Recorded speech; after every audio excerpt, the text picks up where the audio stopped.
All right. Hello, welcome back. This will be episode 4. So at the end of episode 3, we beat um, the island Kahuna. And so we are officially now able to go to island 2. So for this episode, I'm not sure how long I'll be playing. I guess that we'll find out fairly soon, or within the next like hour to 2 hours. I don't think we'll be playing for nearly 3 hours like we were earlier, but this is where we left off. Remember that Tauros charge is what we got. I actually have no idea how you use um, those. Let's see if we can find what keyboard buttons are assigned to the D-pad. Are there none? Does it just not? Okay, so I guess you can't just easy click. So Tauros allows us to move a lot faster and allows us to break through rocks. So I'll show you what rocks we can break through. I did not mean to leave that area.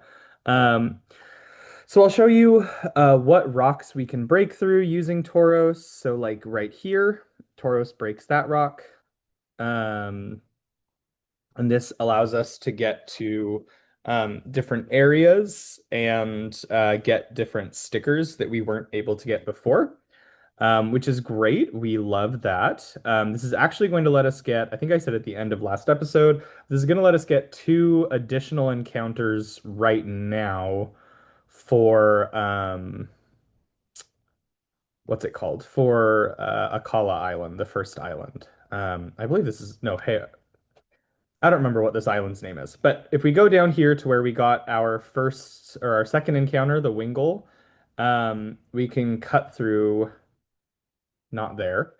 We've already encountered on this route. Like I said, we encountered Wingle. Inkay is another one of the encounters. I think Inkay is the worst of the encounters. Pretty easily of the three, but both Inkay and Slowpoke, who is the final encounter from this grassy area, both of them are fairly weak, like early game, and they're fine mid game, but I think you can definitely get Inkay later, right at a level like right before it evolves. So I've never really seen a point to trying to get Inkay here. But okay, so we can go in here. We get one encounter in here and one encounter on the outside of 10 Carat Hill. Um, we count those as different areas. Okay, so um, Mawile, does Mawile call in Sableye? I don't remember. What Pokemon calls in Sableye in Ultra Moon? Let's see really quickly. Carbink does. Okay, that makes sense since Carbink has more stuff. So Mawile, I think I've used Mawile once or twice in a run through. Um, so we hope that we can just catch it immediately. I think Mawile has a pretty low catch rate though, yeah. Ow. I made fresh tea and it is still piping hot. Um, let's hope Mawile does not successfully get anyone else. Of course. What's the higher level? Another Intimidate. So Mawile is a fine Pokemon. And the reason it's fine is because it does have Intimidate. Um, it has okay stats. It has pretty bad learn sets for the beginning of the game, but like generally speaking, I would say Mawile is fine. It's not the worst encounter we've had. It's not the best encounter we've had. It may arguably be the best encounter um, in this place. So the only reason that I'm tempted to say that it's not the best encounter in 10 Carat Hills cave section is because theoretically you can encounter Carbink, and Carbink can call Sableye. And so long as it's not um the bad ability Sableye, like Sableye with a bad ability, I think having a ghost type and a dark type is pretty useful in terms of having two immunities. And Sableye is a pretty good status mon in general. So, but we are perfectly happy with Mawile. Right now, what I'm trying to do is weaken it a little bit, but really what I'm trying to get is a paralysis. It seems that I am not going to be able to do that though for some reason. Um, but yeah, Lick has the capacity to cause paralysis. Wow, I don't think I've ever missed. Hmm. I don't think I've ever missed paralysis with Lick this many times. We'll go one more time and then we'll start trying to catch this Pokemon. What I need to do, oh, wow. What I need to do is buy repels. I just wasted a berry because I wasn't thinking about it. On that note, I need to take some berries off of some Pokemon.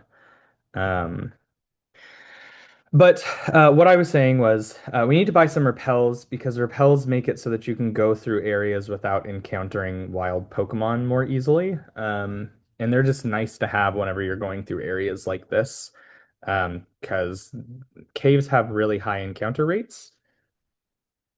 Oh, that's the other thing I meant to do. I meant to look at a periodic table before I sat down and did this, but I forgot to. Uh, I think that lithium's an element, right? Yeah, lithium's an element. You would think as somebody with a PhD in chemistry, I could tell you that that's the case. But we'll call Mawile lithium. I feel like that fits. Lithium.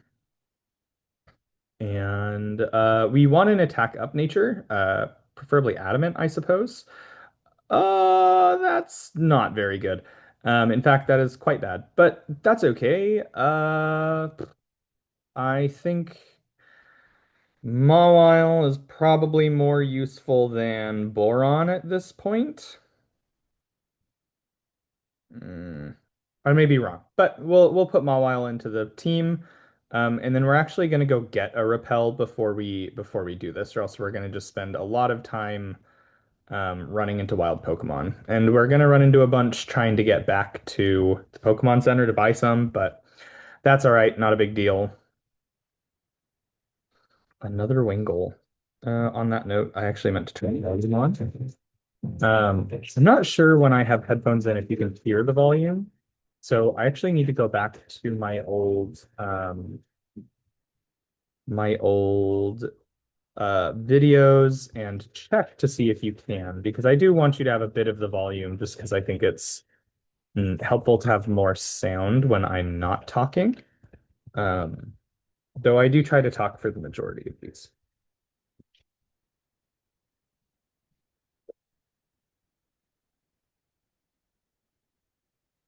So yeah, part of me wants to use Jinx, just because I do like psychic types and ice types are somewhat rare.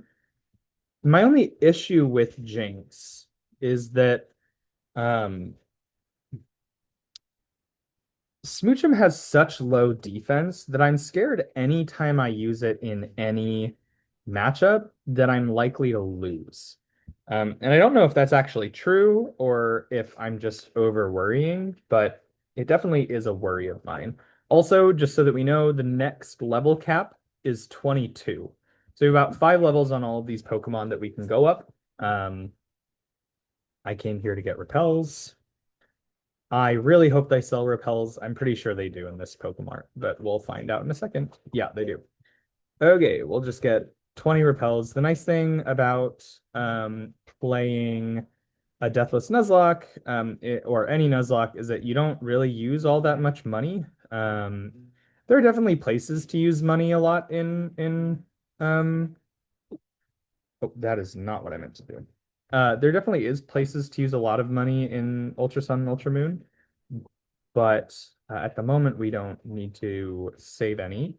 Although I guess in the near future, we're going to be able to buy Protect.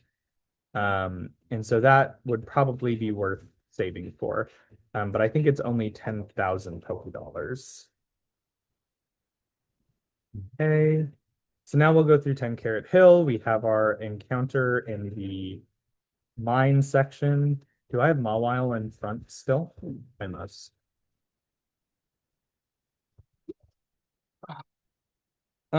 I think Mawile is the better encounter of the two. I guess Sableye might be better. I guess that's what I said earlier, isn't it? Sableye might be better, but I'm not actually certain.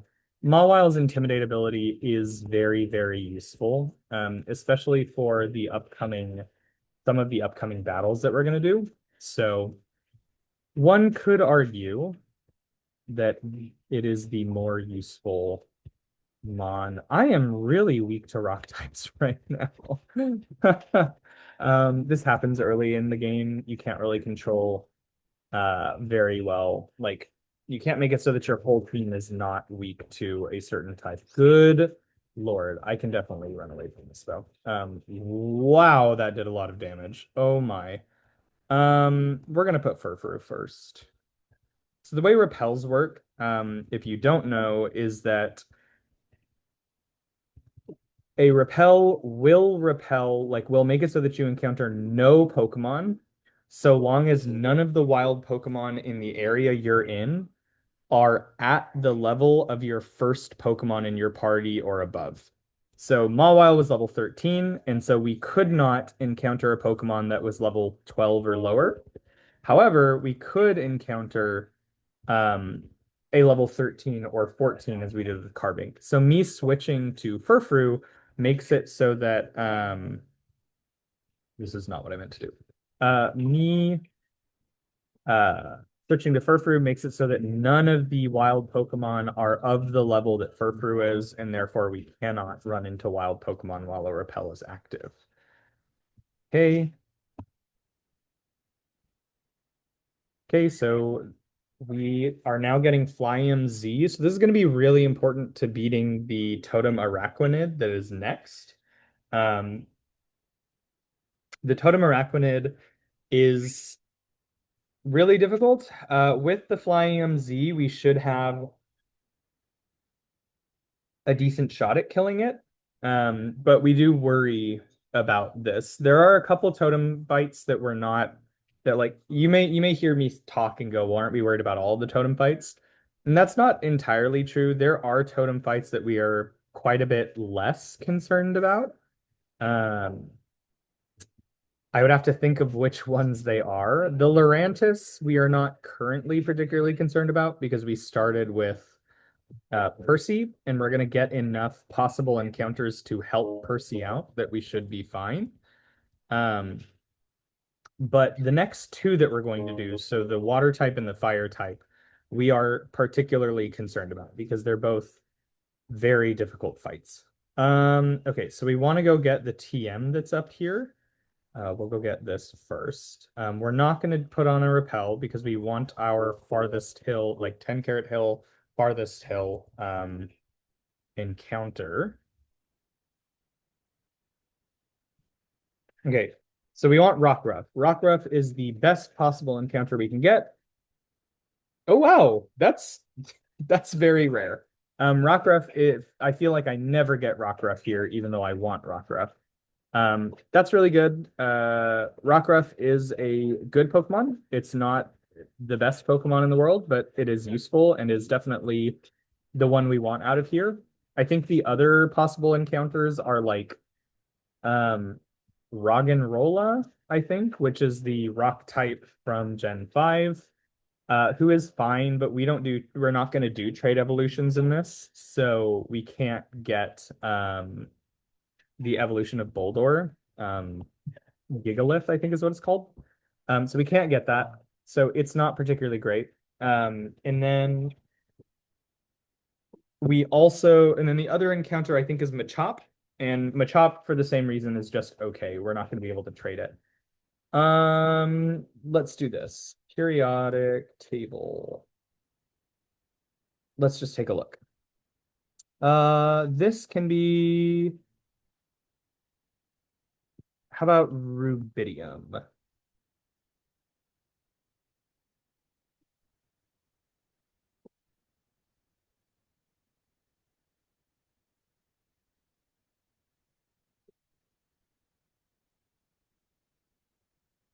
Okay. So let's look at our nature. Let's see if it's good or if it's really bad. This is kind of a meh nature. Yeah, we want to be fast, but I don't know that we really want to give up defense in order to be fast. We'd rather give up like special attack, but that's okay. Um, is there anyone in our party that we just don't really care about having right now? I don't think Radon will be super useful for the next mandatory fight. So we'll place the berry in the bag. Um, and so at this point we can put on, well, yeah, we can put on a repel.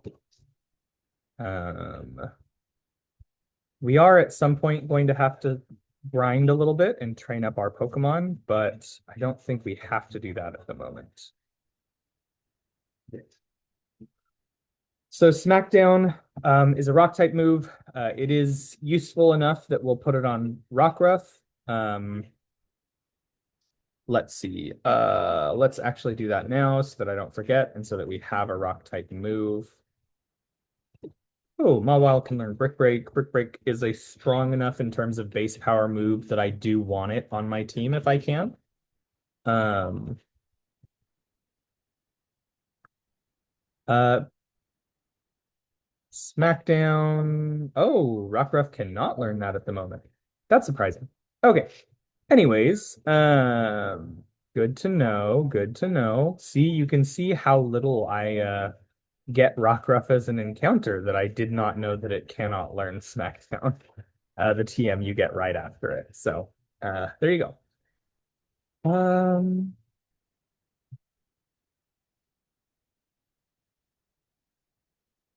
right. I think this is a repel. I did not mean to use another repel, but that's fine. No, it's an X attack. Okay.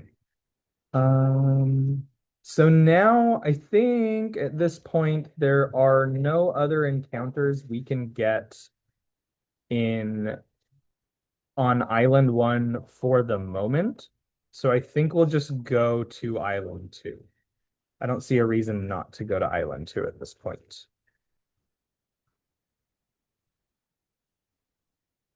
While we're doing this, we had might as well grab all of the.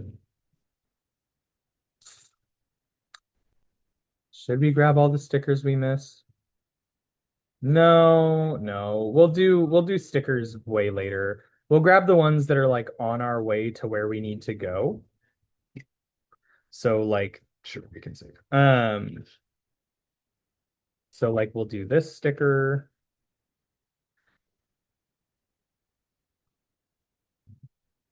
I believe there are two in here. There's only one because there's definitely this one. Technically, you can get almost a complete 20 stickers from like the moment, like one of the first stickers you get on Island 2 should be number 20. So we've missed quite a few already, but that is okay. Um, hmm. Oh, this is the other one. That's right. So then there's one in this pool, but we can't get that until we get the fishing rod, which we will get at the next trial. Um, you actually get access to water super, super fast in this game. This is probably the earliest water you ever like can engage with. I think this is where we have to go next because I think it wants to take us, it wants to take our pictures. Hmm.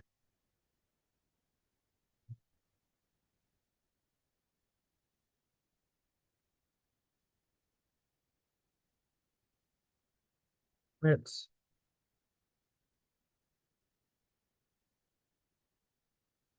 Yes, we are sure we want to quit. One thing I really don't like about Sun and Moon or like Gen 7 is that the Pokemon Company really tries to make you do certain things. And so not only can you not skip cutscenes, like in this case, they always put your cursor on the like continue taking pictures button.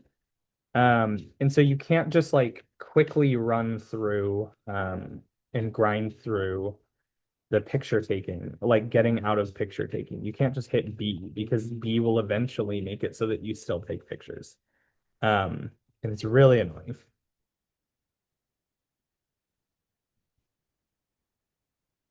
Every time I see How here, I'm always half worried that I forgot about a rival battle.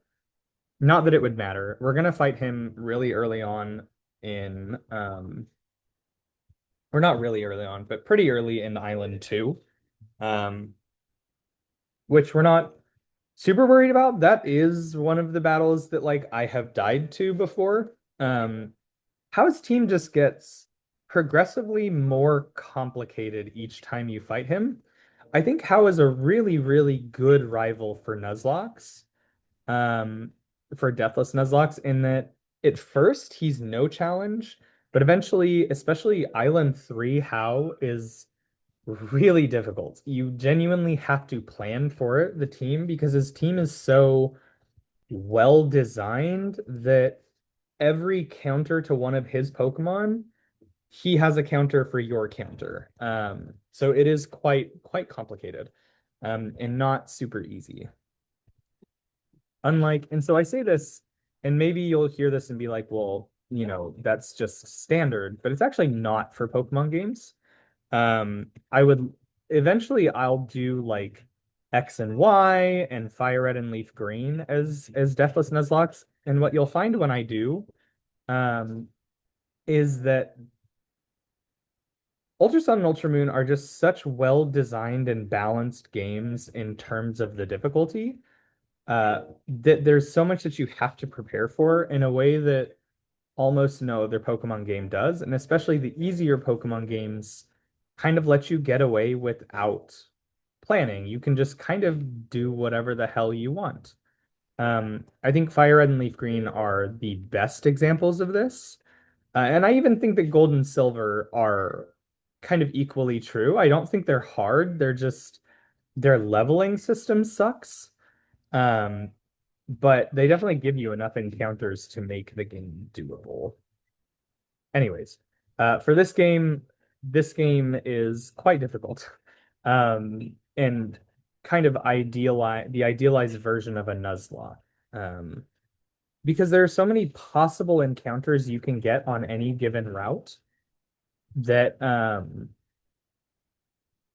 so there are so many possible encounters you can get on any route that you're never going to be able to catch every Pokemon, which is absolutely not true for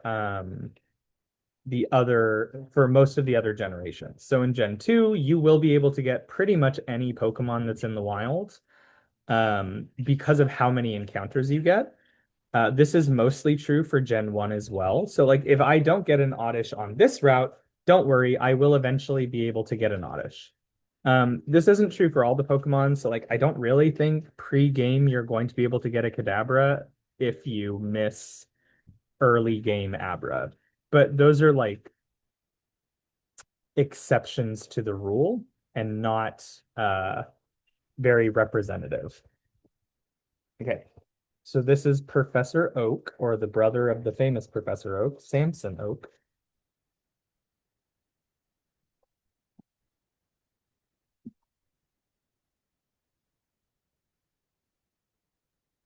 I was watching a video by another Poke YouTuber, Pokemon Challenges today, and I was listening to some of his hot takes, and he said that he thinks 3D Pokemon, like 3DS Pokemon games, look really bad. Um, and while I kind of agree that X and Y, the chibi, kind of looks bad, I feel like Sun and Moon and Ultra Sun and Ultra Moon, the character models, the look of like all of the stuff in these games, I think looks amazing and looks so much better than when they refine it for the Nintendo Switch. That I don't know. I think I said this in episode 1, but I really do think that Gen 7 is where Pokemon looked its best. Um, and I really stand by that. Okay, so I know a lot of people really like this mini game. I really hate this mini game, and I think it is One of my least favorite things about this game is that they force you to do this mini game between Island 1 and Island 2. And the reason I hate it is because Island 1 takes forever, no matter what. It took us about 5 hours of me going just straight through and grinding levels. So like we could have probably taken an hour to an hour and a half off of that if I was over leveling and not trying to grind levels. But like genuinely, it is this it takes like 10 minutes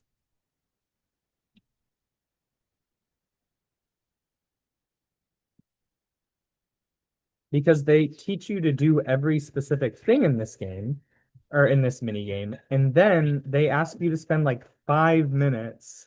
I don't know how actually long it is. I'll time it this time, but they ask you to spend basically 5 minutes um just playing this after they've taught you everything. Yes. Okay. Sorry, I was turning on a timer there. So now we have to get enough speed to be able to do one of these two moves. And I'm sure if you're like really into this minigame is a lot of fun, but from a like Nuzlocking standpoint, I just don't care.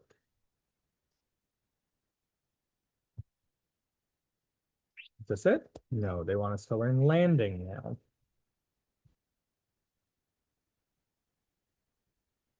I forget if we have to do a trick, so let's just try not doing a trick. There we go. Okay, so now they're gonna let us just go do this, and let's see how long this is. So I'm pretty sure this is a very like 5 minute long ride.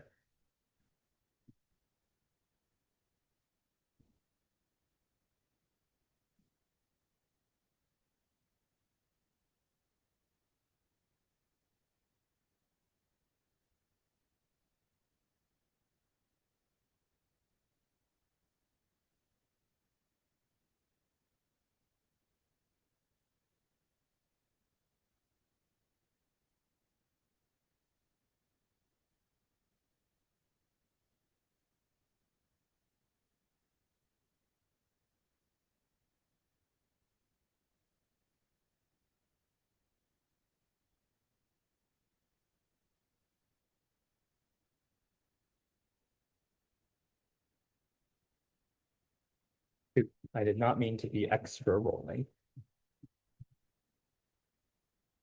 Okay. So at this point, we're just going to try to speed up, gain our speed, and then I don't think we're going to do any more tricks.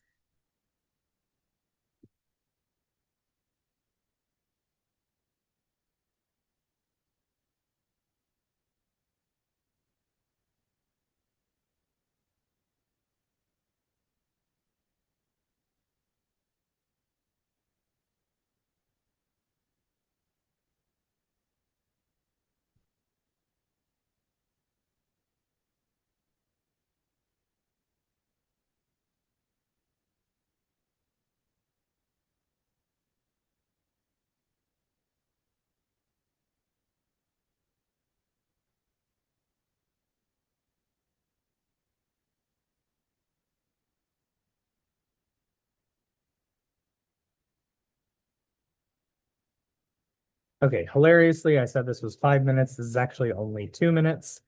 I was grossly overestimating how long this takes, but it feels like 5 minutes when I'm doing it. I swear. Okay. Mm. So we have now moved to the second island, which is Akala Island. Okay. Um, so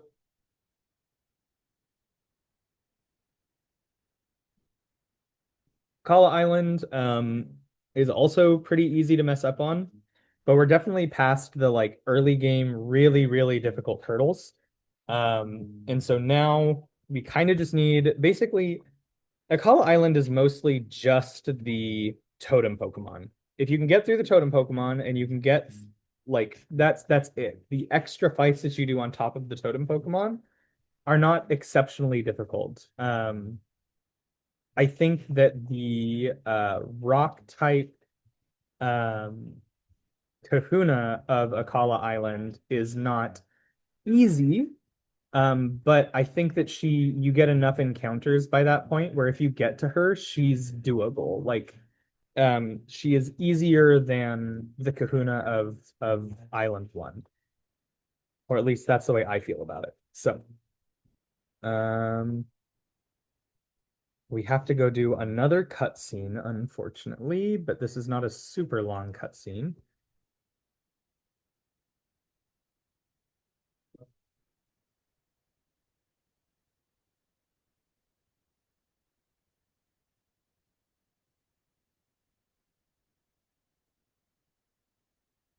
Okay, Lily and the professor.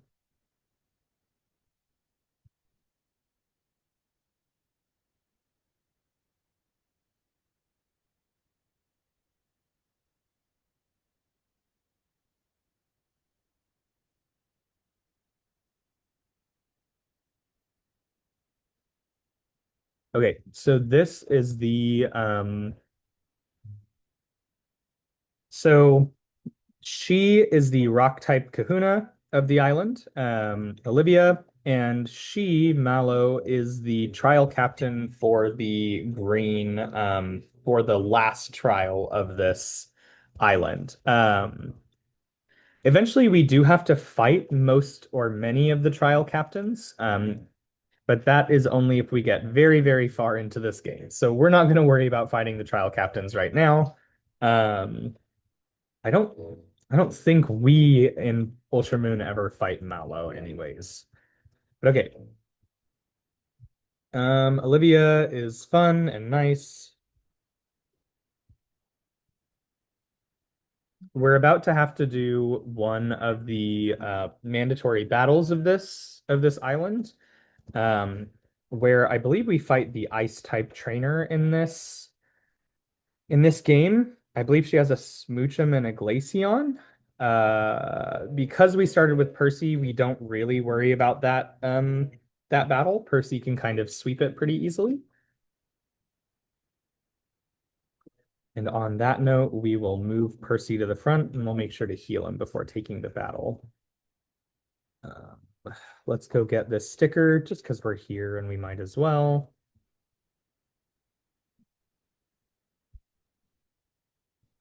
And then we are going to get another cutscene really quickly from Lily talking about clothes. And then after that, we're done for cutscenes for a little bit, or maybe like two routes. There's so many cutscenes in this game. Um,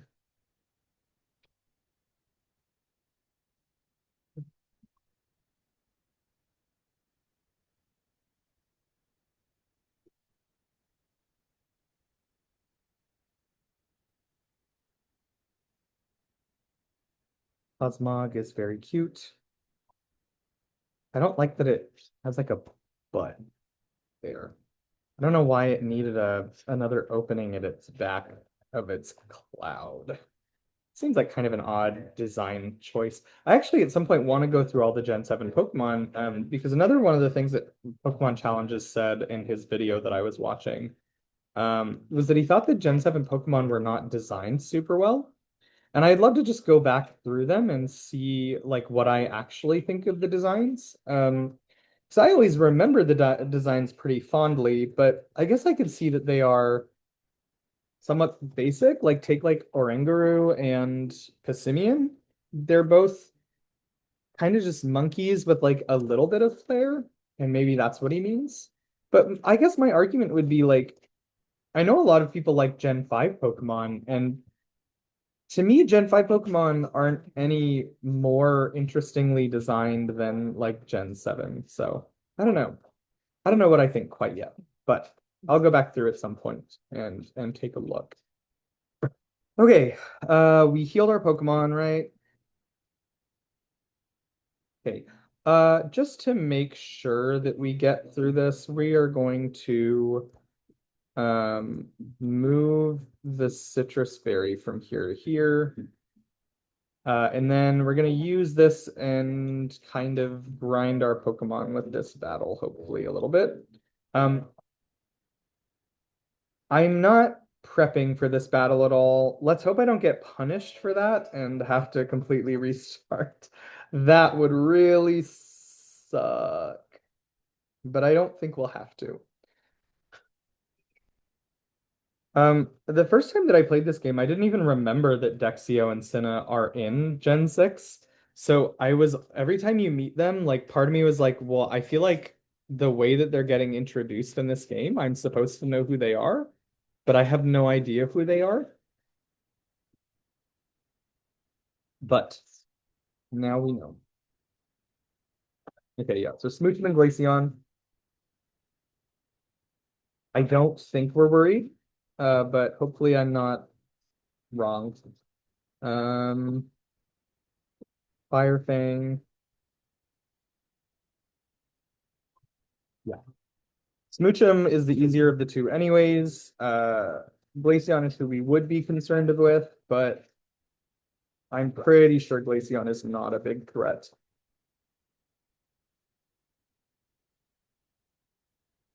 I always feel like Glaceon and Milotic have such similar cries. But maybe I'm misremembering.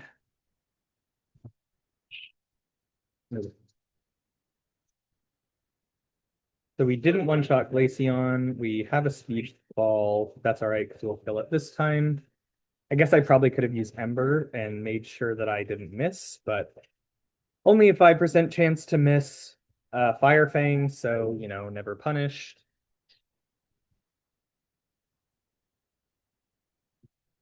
Lucidium. No, no reason to learn. Lithium goes to 14. That's good. Okay, so we got a couple level ups. Uh Mawile, we will probably try to train up and use in the next totem like trial Pokemon fight, the Araquanid, because it has Intimidate. Um, or at least we'll keep that as an open option if we damage calculate and see that we cannot one-shot the Araquanid. Really and truthfully, we are shooting for a one-shot. We really would prefer to one-shot Araquanid. Araquanid is a threat, for certain.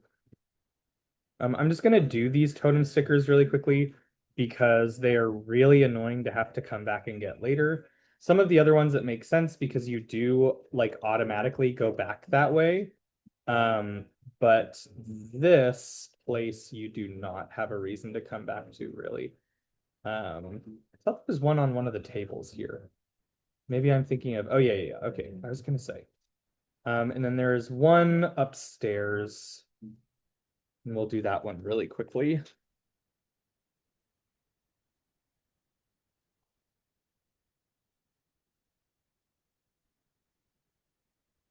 I believe it's the first door on the left. Yep. Okay. All right. Why they randomly placed a sticker there, who knows?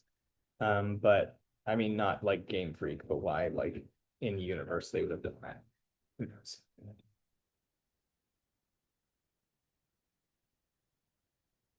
Okay, so we're gonna get our next encounter. What do you see there? Oh, never mind. We're gonna get our next encounter now. For the life of me, I cannot think of who we want, and who we don't want. I feel like I don't know Akala Island's encounters all that well.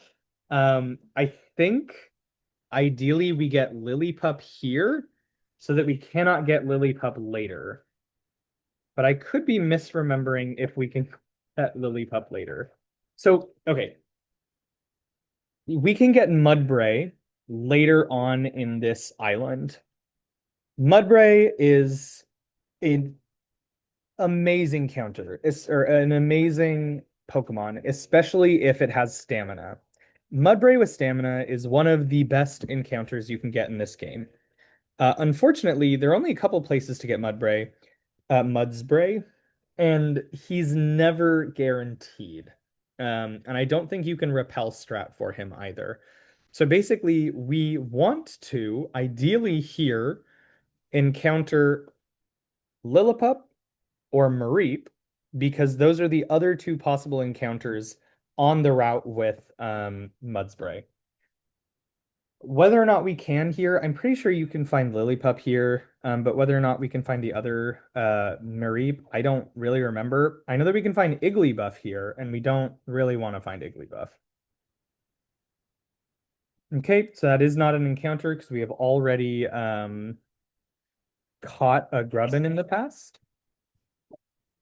We'll kill it because it's easy to kill and will give us a minute amount of EXP. Okay, yeah, 81 is nothing. Then we'll take this trainer on. I don't remember if any of these trainers are mandatory. We'll take this one on as if it's mandatory, but I'm almost certain it's not.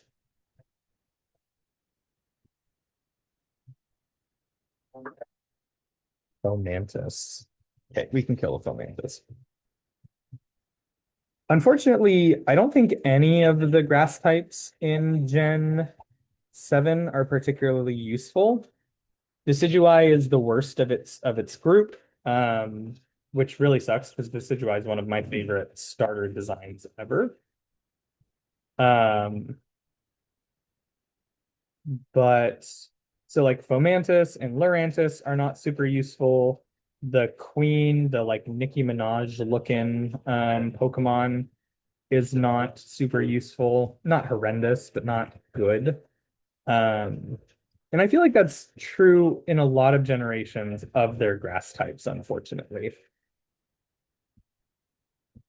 I feel like we do want to fight some of these trainers so that we can prepare for our next battle with our rival, which will be the next required battle.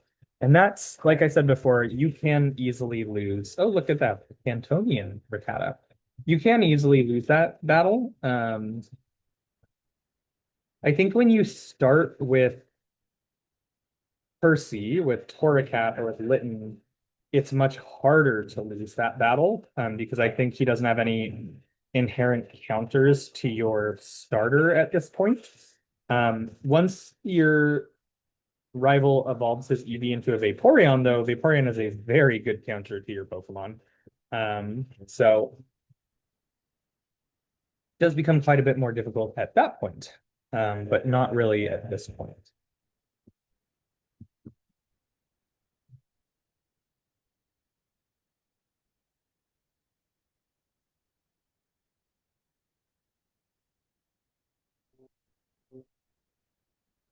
Yeah, I believe he's also killing Meowth. Yeah. Great, normal types. We can kill normal types.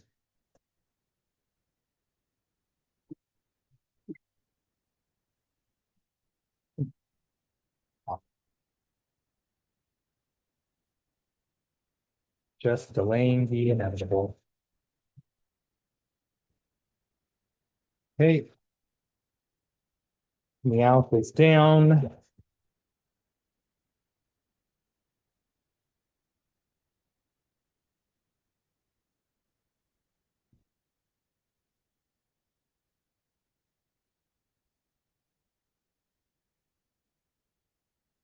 Okay. We're gonna fight him because I think there are good berries over there. But for some reason, I remember his battle being like quote unquote difficult. So I'm just gonna heal up my Pokemon before we go do that. I don't know why I remember it being difficult. I feel like it can't be that. For some reason, there's some itch in my head that's like there's something complicated about this battle. Nope, I must just be completely misremembering because a cutie fly should not be difficult. Okay. Percy is not super effective against it because it's bug and fairy. Oh, fairy's not very effective against fire, not the other way around. I mix that up a lot. Excuse me.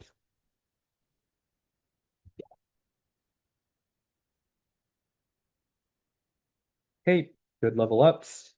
Useful, needed. Um, we want to get berries whenever we can, just because they can be extremely useful in battles. And I do really like the berry system in Pokemon Ultra Moon, like Gen 7. I think the idea that they just like kind of fall off these trees a lot. Okay, this is probably going to be our encounter. Let's see what it is.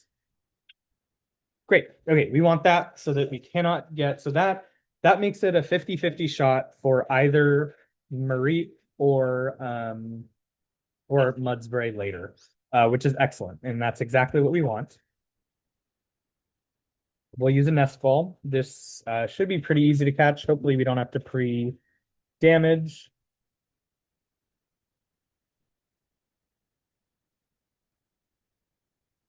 Okay.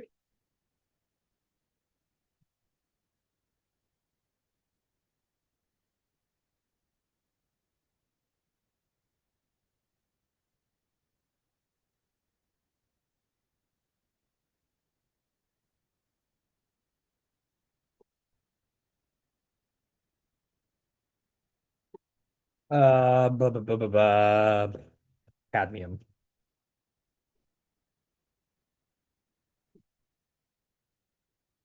I really hope that I don't accidentally double name Pokemon because I'm not thinking about it.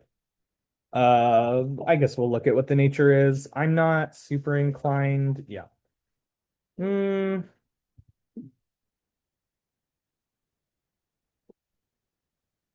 So the thing is that one of Lillipup's abilities becomes, let's actually look this up. Which of Lillipup's abilities becomes Intimidate when it evolves in 7? Okay, so we want to keep this and we want to level it up because it will get Intimidate when it evolves into Herdier. The only complicated piece about putting it in my party right now is that I have to go do this rival fight. And so this rival is going to have his Decidueye. He's going to have Noibat. He's going to have Eevee, and he's going to have Pikachu. And I'm trying to think if Boron is going to do anything to any of those Pokemon. Like, is there a reason to keep Boron? Can I do this fight with three of my Pokemon? Am I going to, like, in the name of making grinding faster, do this? And I think the answer is yes. I think it should be fine. I can't at the moment foresee a version of that battle where Furfrou and Cutiefly uh, and Percy are not sufficient to win. Let's see if I get punished and have to restart. That would be a very embarrassing restart, and I would be, yeah, very embarrassed to have that happen. But I guess that we're about to find out, aren't we? So part of the reason that I do these saves is that so that you know that I'm not just resetting, like if I lose, resetting to a like pre-saved state, and just stopping my recording and starting again. I think it's important to know that I'm not like dying at any point and then just resetting and redoing the episode. I hope you don't think I have that much free time anyways, but yeah. Okay, let's see if I get punished for doing what I just chose to do. I'm not certain. I think I should be fine though. So really the only Pokemon that I'm quote unquote worried about out of his Pokemon is Pikachu because I don't have a like natural born counter for Pikachu. Um, I think it should be fine. Percy has a citrus berry right now, right? Yeah. Because Percy has a oh, ooh,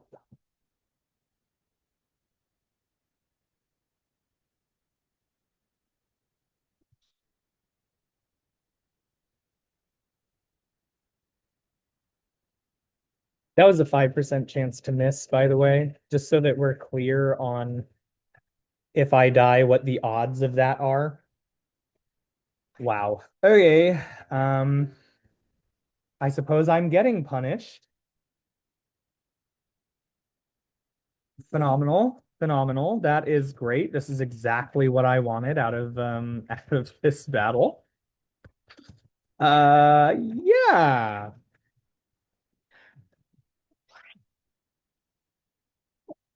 I really do not see a world where Pikachu can one-shot me, but I think that we're gonna switch as a precaution at this point because at some point Pikachu has actually don't want to get static. So even though I think the other Breakneck Blitz would do more damage, I think I'd rather do the special attack Breakneck Blitz um for now. But okay, so what I was saying was um at some point, I believe I want to say his Pikachu may hold a light ball. I don't think so now that I say that, but it may. And so I just don't know what its stats are.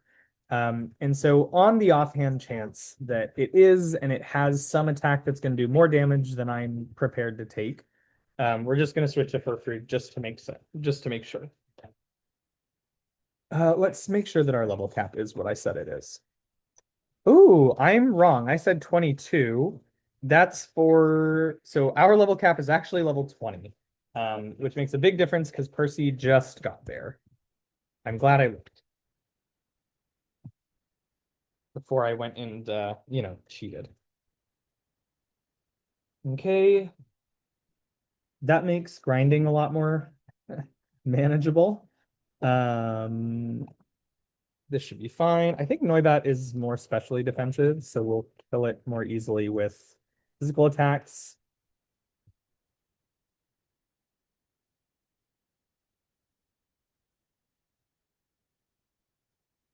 Okay, I think his final Pokemon now is Eevee.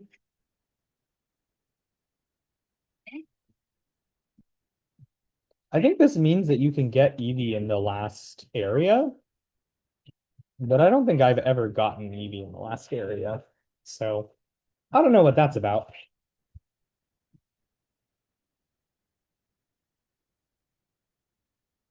I think we still kill through a -1, but I may be wrong. Yeah. Okay. Okay. Not punished. We beat How, which is phenomenal.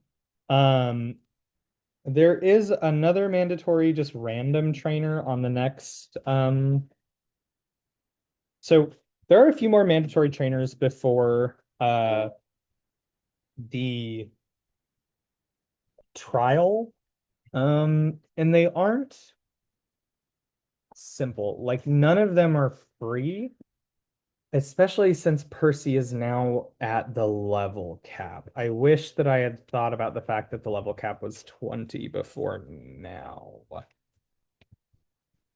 Fudge. Okay, well, Percy is definitely going to have to come out. What other levels are we at? 18, 18, 17. I'm really worried about over leveling at the moment. So I think we're going to take out our 18s and put in some of our 17s/16s. I guess we do want Quack later. But for now, actually, I think we want I think we want Psyduck more because we're gonna have to fight a Carbink. And the Carbink is just not as easy as you might hope it would be. Right, those are the repeat timer. Okay, those aren't super useful. Um, okay, so we are glad to have done that. We're glad to have won that. I did not mean to walk into that cutscene.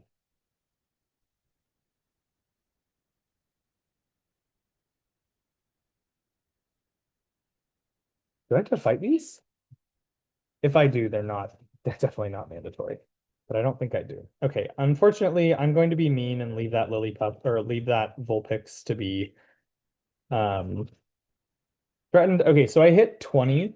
So basically, because I hit 20 every 20 stickers you collect, you get a free Pokemon. However, you can only, in my opinion, you can only take one of the free Pokemon. And so my opinion is you can choose which one you get. We could also play it as like you can only keep the one that like if you haven't encountered the first Pokemon line that you haven't encountered yet, you get to keep, which I think is also fair. Um, but I think it comes to the same end. So the Pokemon that I really want out of that group is Mimikyu. I think Mimikyu is, for very obvious reasons that we'll talk about later if I can get it, a top tier Nuzlocking Pokemon. Um, we want Psyduck at the front for this next fight. Okay, so this is a really annoying mandatory fight. I'm gonna make sure it's mandatory. I have an odd feeling that is not actually mandatory. I think we can beat it either way. So it's easy not to have a counter for this Carbink. And if you don't, it's not that you're guaranteed to lose a Pokemon, it's just that it's not like if you have no counter, this thing ramps up its defense, it ramps up its speed. It can just become like a little menace. So yeah, and it's exceptionally bulky. It is, and she has a potion for it. That's just luck. I'm not Water Pulse has a lower percent chance to confuse, and confusion in Gen 6 and 7 and onward is not a super useful status. Wow, that's a lot of luck, although I think that just pushed her to where she gives it a potion. Full restore, which makes it no longer confused. Like I said, this is if it is mandatory, which I think maybe there's a 50-50 shot that you can get around without her seeing you. If it's mandatory, it is just like non-intuitive enough and surprising enough that I could see somebody not prepping for it and losing. Which just would not be fun. That's some random thing. Who cares? Okay, so after this, we have a cutscene where they're going to give us the ability to find hidden items. Um, I'm not going to use Stoutland like ever really, just because I don't think he's super useful. But actually, how many Gen 7 Pokemon do I have on my team right now? One, one, one. I have one Gen 7 Pokemon on my team at the moment. That's a shame. But okay. So we're going to be given Stoutland in an unskippable cutscene. I swear, people would love these games if you could skip all these cutscenes.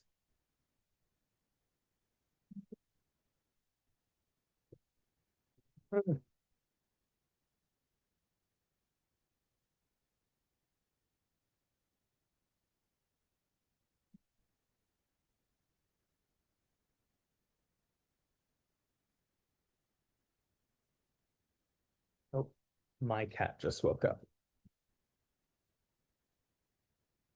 Hi, Percy. Percy's a menace. He's an evil demon cat, and we love him very much, despite. Um, but he is a little evil demon cat. So he's just, and what I mean by that is he's very, very aggressive. He is slowly learning to be less aggressive, but he swipes and has exceptionally sharp claws. And I should get his claws trimmed more, but I don't. Okay. Anyways, back away from my cat, back to the game. So this is where we can get Mudspray. We really, really, really want Mudspray. Even if it doesn't have stamina, it's still excellent. We want it way more than we want Ampharos. So we're really hoping for Mudspray over Marie.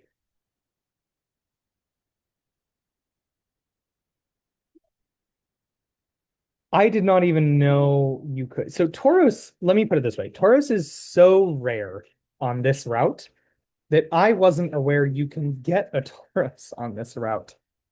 Okay, yeah. This is another Intimidate Pokemon. Tauros is a very good Pokemon in theory. I really do not want to risk failing this.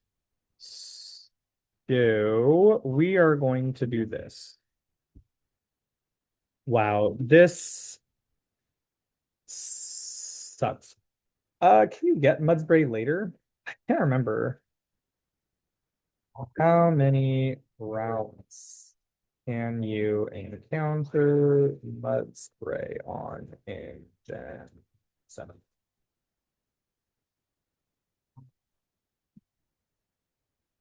Okay, so we will have other chances to get Mudspray, which is very good. But we do want Mudspray now because Mudspray makes the next okay, that was very good. Mudspray makes the next, not the next trial, but like trial 3, the fire trial easier. Um, if that's okay, if we can catch Tauros, we will take Tauros. The problem is that Tauros is very difficult to catch. Don't you dare. Don't you dare get another Tauros. Miltank. Technically, we could take the Miltank. I think Miltank is way worse than Tauros, so we're definitely not uh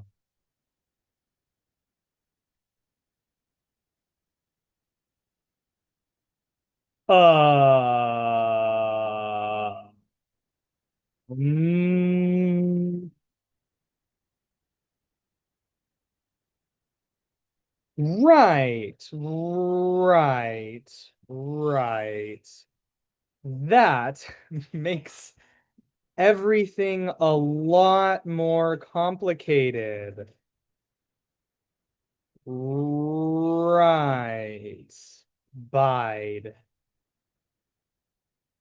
Right.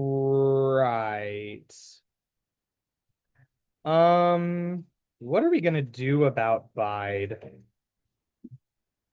I mean, we may just have to fail this encounter. I have no idea how much damage Bide is gonna do is the problem. So I'm gonna Intimidate again just to lower attack speeds more. The problem being that Bide does a fixed amount of damage. I actually would have preferred Tauros to use Pursuit there. That's gonna do a lot of damage. Yep. Okay. Well, we failed the encounter. That is excellently unlucky. That is about as unlucky as I can think of something going. That is really, really unlucky. Wow. I don't even know what to do about how unlucky that is. I mean, the odds of it pulling a Miltank are not 100%, so it doesn't have to pull a Miltank. And not only did it pull a Miltank, but the Miltank then used Bide on a turn when I was attacking him. That is really, really excellently bad luck. Jesus Christ. Okay, that's really annoying.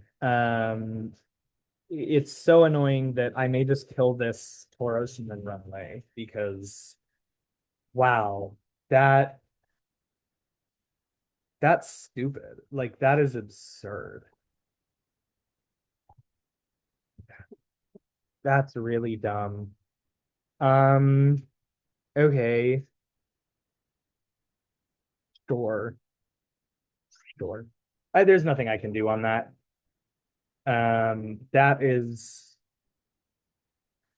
That is hilariously unlucky. But I mean, we really and truthfully, we don't need 3 Intimidate Mons. We're gonna get a Gyarados at some point, pretty much guaranteed. So, wow, that was unlucky. Okay, anyways, man, that pisses me off. That really pisses me off. Of course, so we've now failed two encounters. Each time by like kind of sheer bad luck. So the Murkrow was not guaranteed to kill us that turn. It got a high roll on its damage. Um, and the Tauros was number one, when it calls for help, it is not guaranteed to get another Pokemon. And then number two, it's not guaranteed to get Milk Tank. And then number three, it's not guaranteed for Milk Tank to use Bide on a turn that I'm attacking it. So that is hilariously frustrating. Anyways, the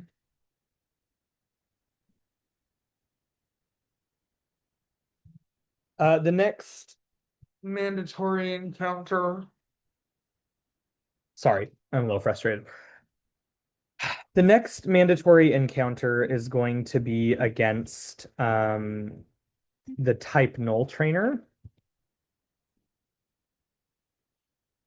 Problem is that I don't have a very good type null counter in my best. Well, we definitely want Furfrou because Furfrou can act as a good type null counter.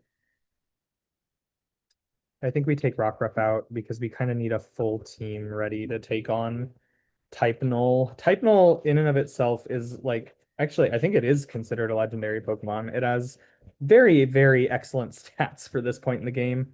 So every once in a while, we're going to click on Rotom just to get a chance for the Rotom lottery. And again, we want the Rotom lottery because we can get things like this, which I think is hopefully going to be EXP points. Roto bargain. So this makes things that I buy cheaper. And like I've said before, I'm sure some people would look at this and say like, well, I don't think you should use it in Nuzlocke. My opinion on it is that um, this is just a mechanic of the generation, and it's not buffing my stats in the actual fights. And so that is what the rule typically is you cannot buff stats in fight during fights. Let's do this, just because had I done this earlier, I would have been able to catch the Tauros. We're going to put Protect on maybe three of the Mons. I think it's good for Sodium to have Protect over, say, like Baby Doll Eyes. Lowering attack, I don't think is super helpful, but being able to um like skip your opponent's turn can be.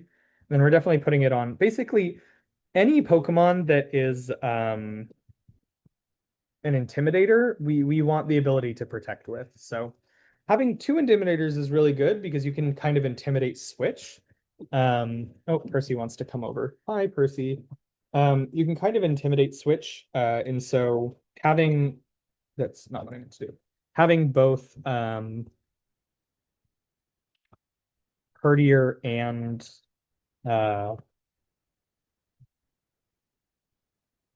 right. Having both Herdier and Mawile is quite useful. Goodbye, Percy.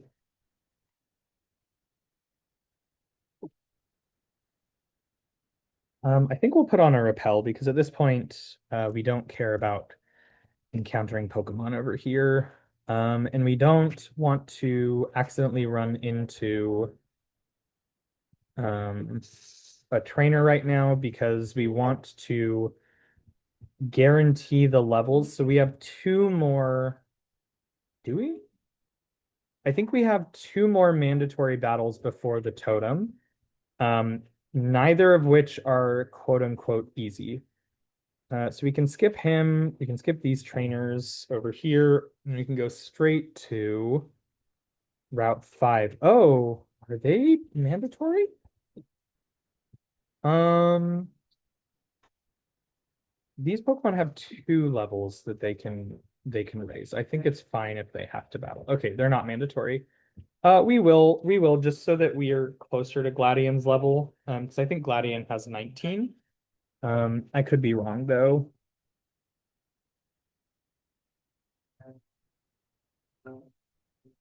These two are not hard.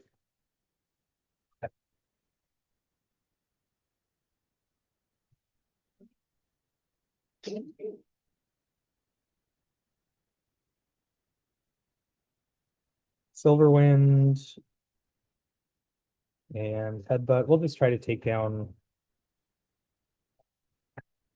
We'll try to make sure that we take down one per turn.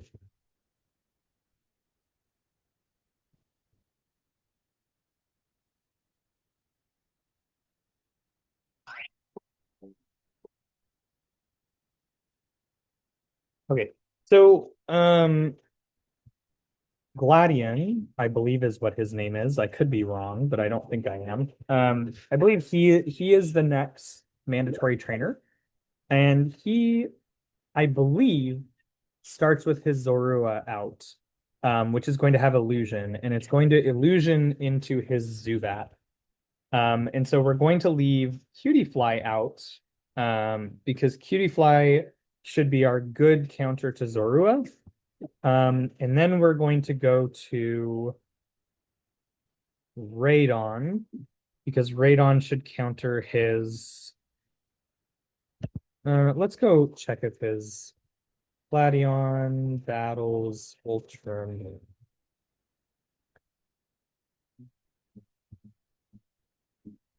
Uh, okay. So his type null has Pursuit, and his type null is very powerful. So we're definitely not sending out Radon. Um, Cadmium can probably beat. Cadmium or Lithium should be just fine uh at beating Zubat. Maybe we'll use Cadmium. Anyways, okay, so we're gonna save here just to make sure that we um are doing this. This is not a fun battle. I do not generally enjoy this battle. This is another battle where it's not a hard battle, but type null is difficult enough that like I would love to have Percy be at level 19 right now. I would love for Percy not to be basically in fairness, Percy is not going to be super useful for the next trial, but he is a good enough Pokemon generally that it's nice to have him if you can. I probably should sacrifice him here and like over level him because he won't be super useful in the next trial. But I should have thought about that before I went in here. Oh well, say la vie. What's done is done. So this should definitely be his Zoroark. So we're gonna use Draining Kiss on it.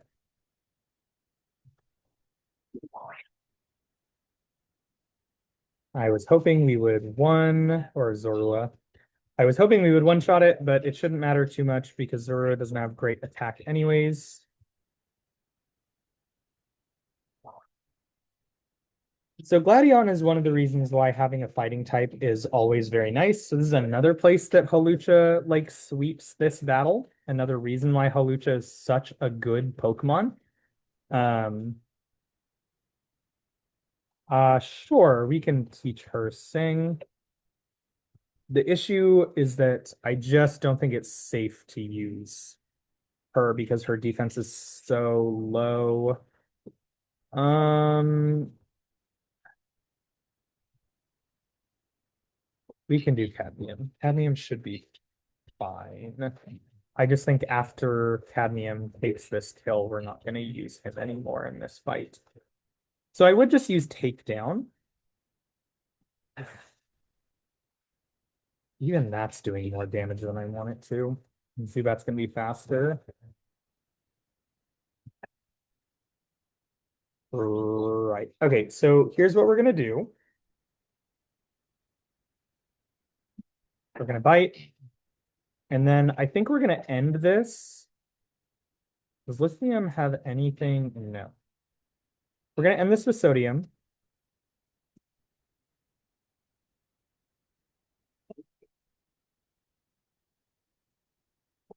This should do, yeah, I was going to say, this should do basically 0. And we're going to take type null out in as safe a way as I feasibly can, and it's going to appear to be very boring. But I just don't trust that taking type null out is going to be simple right now, and I want it to be simple. So we're going to take advantage of the fact that we have two Intimidate Pokemon, and we are basically just going to Intimidate like 3 times, and then let Furfrou take it from there.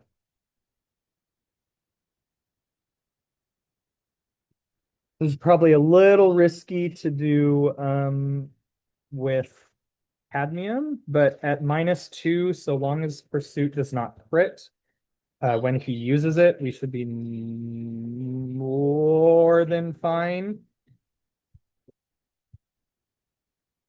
Let's see if he uses Pursuit. He didn't. So he used Tackle. So we're going to switch out this time with the assumption that if he used Tackle last time, he's going to use Tackle this time. We may lose out of pure sheer unluckiness. Oh, guys. Oh, if the AI was better, we totally should have lost there. That is, my God, that is unlucky. I'm going to use Sand Attack once just to lower his accuracy a little bit. Not that it's probably going to make any difference, but we should be able to live very easily. I believe we still have a Citrus Berry on Sodium. Because it's going to take us quite a few turns to kill the type null as well. Eventually, we will use Breakneck Blitz, but I'd rather get him to low HP. Wow, dude, he should have crit me into Pursuit because Pursuit would always have killed me no matter what. That was the AI choosing not to kill me for some reason. I have no idea why. I should have lost. We can all sit here and say, I shouldn't have put cadmium out in the first place. That was too risky, and I should have been punished for it. It's purely Gen 7 AI not always seeing the line for the kill. Oh my God. I should have lost that. Oh, okay. Anywho, should have been punished, wasn't punished. We live on, we continue on. Gladion's that simple, guys. I don't know what to tell you. I guess I'm just a really great Pokemon player. Yikes. That's a big fucking yikes. Anyways,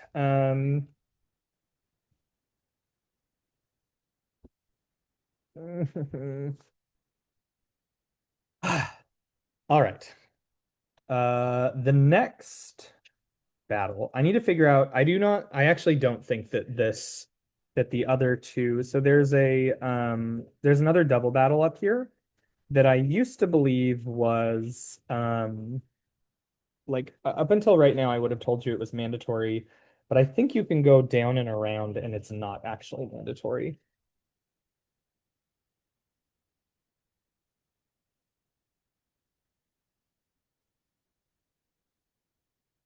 I actually really like the design of Gladion. I think he's edgy in all the right ways. I think Team Skull is super edgy, but the point is that they're a parody, which I like. I like that Team Skull is such a parody of itself. Yeah. The Gen 7 characters are really good. Gen 7 story is really good. Um, yeah. God, still cannot believe that I survived that. Anyways, so trial 2, I am currently very scared of. Um, I think so. We have an encounter in this route. Um, I don't know who we want, so we're just gonna kind of take whoever we get. Um, okay. I don't know how I feel about that.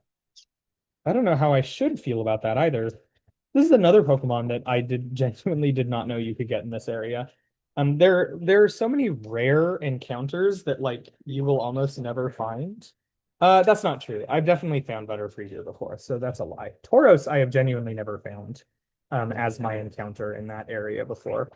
Um, we're going to Draining Kiss one more time, and then we'll Stun Spore, and then we'll catch. I do not think Butterfree will be very useful for. Oh, right. I do not think Butterfree will be very useful for the upcoming trial, but we'll keep it in mind.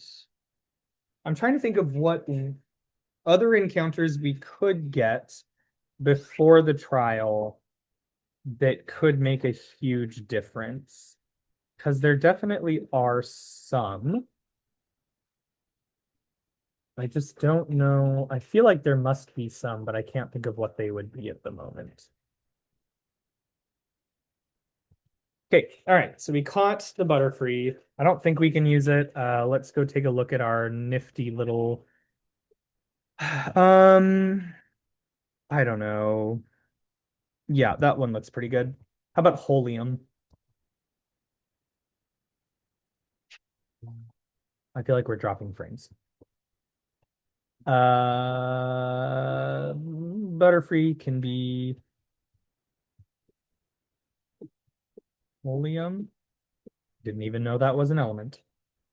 I wonder what it's used for. I think it's a synthetic element. Wow. That's atrocious. We are getting pretty not great luck in Akala Island on in terms of statuses. There's a Crabrawler in that? Wow. I didn't know that a Crabrawler I didn't think a Crabrawler would be in such a small batch of berries, but okay.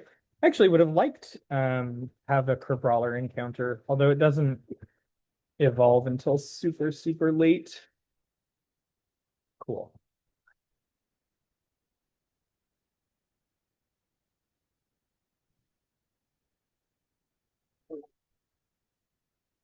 Right. I was hoping we would one shot it.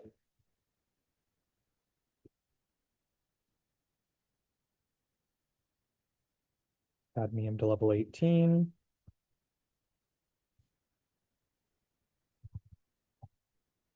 We like a citrus berry. We used up one, but I guess we're just gonna get a bunch of pecha berries. Yep, 3. All right. It's not a huge issue. So we're gonna fight them in a minute, but we're going to be doing it as a like way to level up our Pokemon, because they are not required, which is very good to know. Um, but they give phenomenal experience because they're two pretty tough Pokemon to beat. So we definitely want to do that. Um, both of his Pokemon are flying types, so we probably want to do this, although one of them is dark type. We'll give it a try. We'll see how it goes. If Smoochum dies, we're just training, so it's not a huge deal.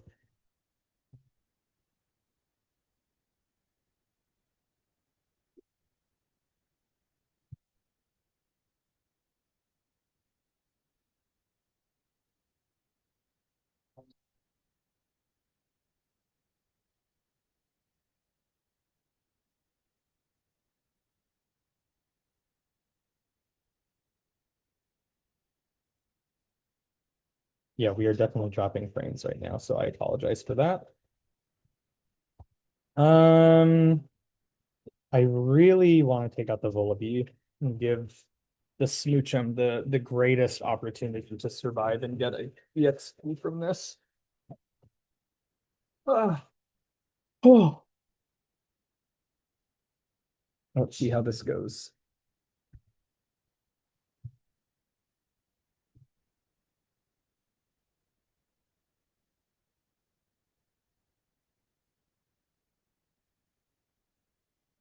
I think that should kill the Volibee. Yep, great. Okay, that gives us some experience. I guess 200s aren't that good, but they're fine.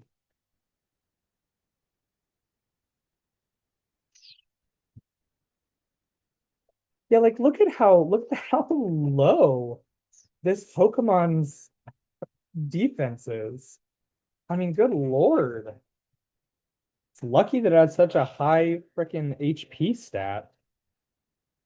Yeah, I just don't think Radon is bulky enough to, yeah, look at that. 12. It had 11 at level 16. It's gone up by 3 levels and it only has 12. That's an atrocious defense stat. I mean, that's worse than like Alakazam would be. Hmm. I have a feeling that you just cannot use Radon. You just can't use Smoochum in this run. Too risky. I'm shocked it survived that. Probably, well, 9 was. Anyways, that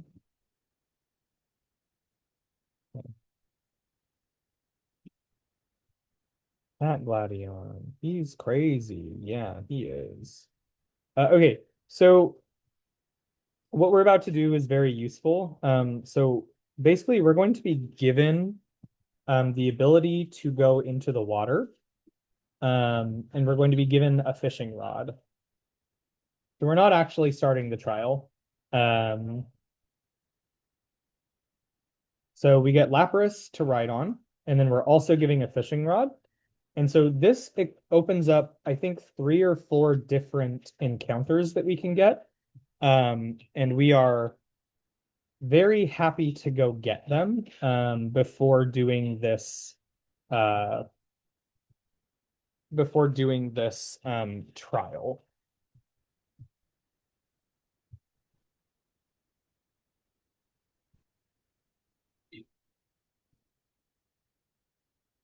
Okay. I think she gives us the fishing rod now, does she not? You know what? I think we're giving the fishing rod at the end of the trial, which makes sense. Okay, that changes the possible encounters we can get. But we'll go try to get them anyways. So first off, we can get our first rare candy. Um, I did not mean to fight someone, but okay, we can fight this optional trainer. Does he have Feebas? I think he has Feebas, if I remember. Tentacle. Never mind. Even easier. Um,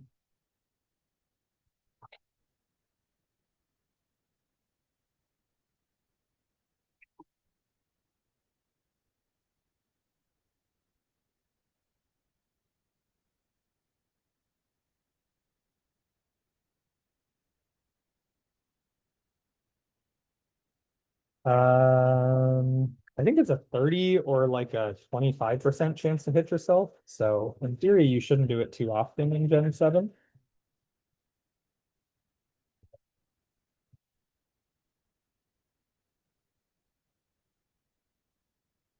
So rare candies are really good because they level up your Pokemon by 1 level, regardless of how much EXP it's supposed to cost. So we'll use this whenever we are close to being done with um, grinding, but we're not quite there. We're just going to allow ourselves to encounter whatever we can encounter in this water. If you can encounter anything, yeah, okay. My guess is this is going to be a tentacle. And that's good to get out of the way here.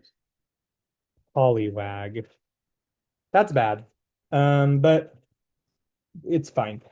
Um, so I would have liked any other water type from here, but Poliwag is fine. We hope not to have to waste many nest balls on this.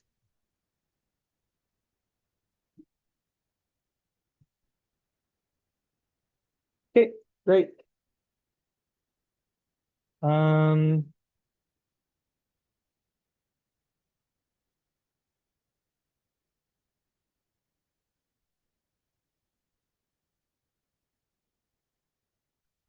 this can be Curium.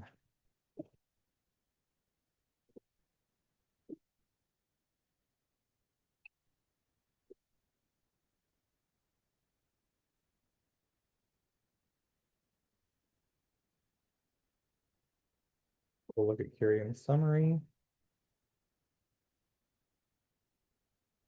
Not horrendous. Although Poliwrath, I think, is a physical attacker, and we have no way of getting Politoed. So maybe it's not great. Um, Anyways, that does take Poliwag. There are a couple places where you can also get Poliwag. So that makes it impossible to encounter there, which is good. Um, okay, I need to think about at this point what we can and can't get other places to try to figure out if we actually need to keep going for encounters and grinding before this battle. So let's take a look at what Pokemon we have that are good to go now. So if this was Water Absorb, which it could be, I believe, this would be a phenomenal encounter. It's not, so it isn't. Rockruff, while rock type and in theory decent against Araquanid. Araquanid, this battle takes place in the rain, which means its water moves are um, increased in attack, which means that this is not a very useful Pokemon. Blub, let's check what level it evolves. What level does Grubbin evolve? It evolves at 20. So if we continue training this, this will become so if we keep training that, that will become an electric type. That is good. We will keep training this. What are we at with Cutiefly? 19? That's fine. What level? 18, 18, 19.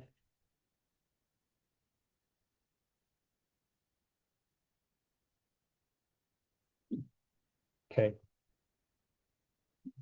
We definitely want to train a little bit to train these guys up. So here's the problem. In order to beat for certain the fire type, um, the fire type trial, which is next, we need Wishy-Washy and we want Gyarados. Having both of them together is very strong. And you can catch Gyarados and Wishy-Washy. You have a couple fishing spots to make it likely you can get them, right? There's one fishing spot next to the fire type trial, and there's one fishing spot in the water type trial. But there's a third fishing spot on Akala or on the first island, which guarantees you Wishy-Washy. The problem is that it also can get you a Bagon. And so do I think Bagon is going to be super helpful to this first trial? I don't. But I do think that trying to go get those Pokemon right now may be helpful to this trial. So I'm really at this moment considering going back really quickly to Island 1 to try to just get those encounters to see how well they deal with these other Pokemon. We shall see though. Let's fight her really quickly first. Yeah, we have had kind of a really bad string of encounters on Island 2. Um, Lillipup is the only decent encounter we've gotten. Even missing the Tauros, I think, is really bad. And really sucks. But that's where we're at, so there's not really much we can do. I need to try to figure out if there is a water absorb Pokemon at any point on any of these routes. There's another 5% chance. Maybe that's a 15% chance to miss. I forget how low takedown is, but that's mildly annoying. Great. We'll try. If we miss again, then we'll switch out. Yep, absolutely. We'll give it one more shot just because it won't get to full health right now. To hit. Okay, that should kill the Molar lol. I don't think that gives good experience. Yeah, that gives shit experience. The ladybug will kill with our like that. So Charge-a-Bug being electric type will be good for beating the or like having a chance at the Totem Araquanid. Um, but it's still not guaranteed. The problem is that we don't have a strong enough, of course it has the screens, full screens. Actually, there's no point in doing this, but just because I have the move that counters screens, we're going to do it. Um, yeah. So, uh, the problem is that we just don't have a strong enough flying type right now to be able to one-shot the what's it called? The Araquanid. So what I'm hoping is that if I put all of my time and effort into Fearow, which I believe Spearow evolves at level 20, it might be a little bit higher, but I don't think it is. What level does Spearow? Yeah, Spearow evolves into Fearow at level 20. And Fearow does have pretty decent a pretty decent attack stat.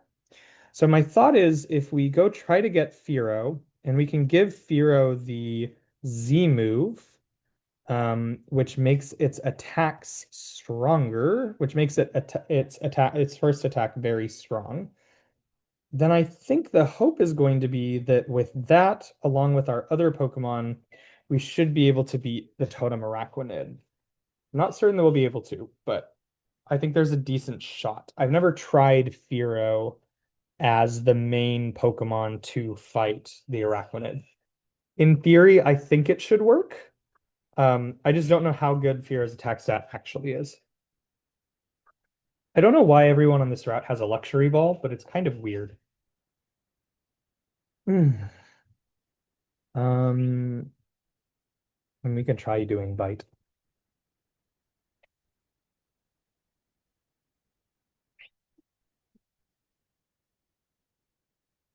Great.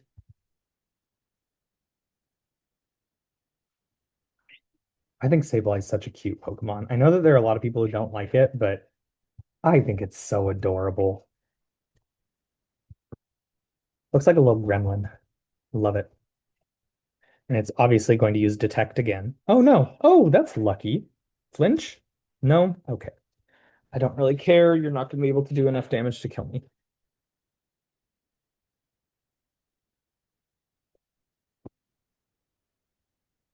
Why do all of these random ass trainers have full restores? For what reason? What are we like? I see shit like this happen, and I just want to say to the Pokemon Company, like, no one wants to fight this Pokemon anyways. Like, no one wants to fight this Sableye. Why do you have a full restore to just make the fight take longer? It's not like, oh fuck, I meant to hit the. It's not like this Pokemon has any real chance. It's using Fury Swipes. It's not going to kill anyone else's Pokemon.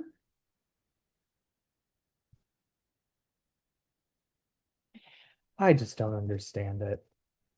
I just don't understand it.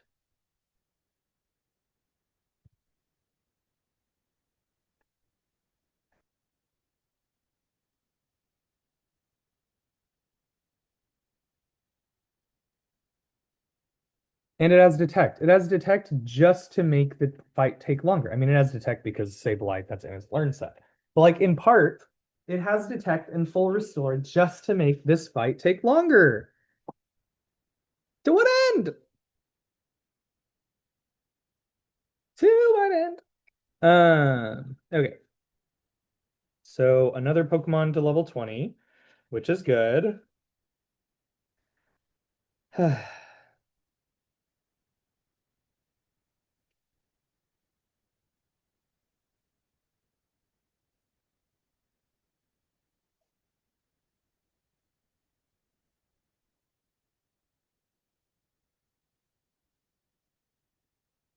Oh, I forgot you get the amulet coin this early. That's fine. Oh, okay.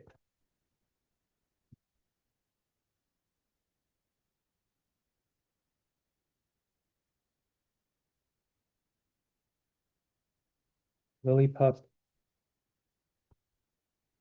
Let's go cadmium.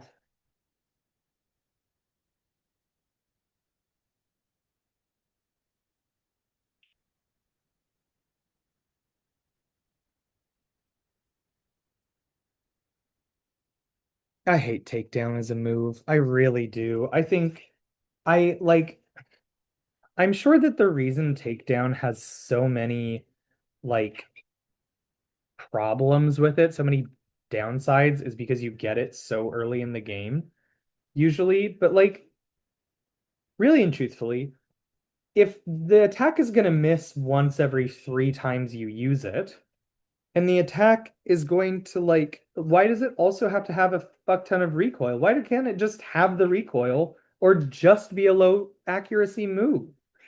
I don't get it. I just don't fucking get it.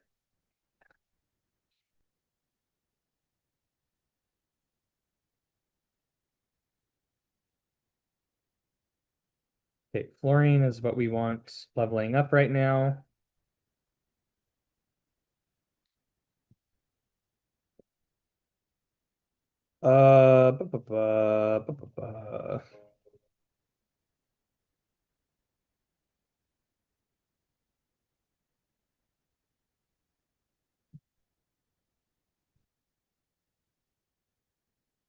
Would have loved that earlier. That's for fucking sure. I bet it's gonna have stamina too. Just watch. Dumbass mule.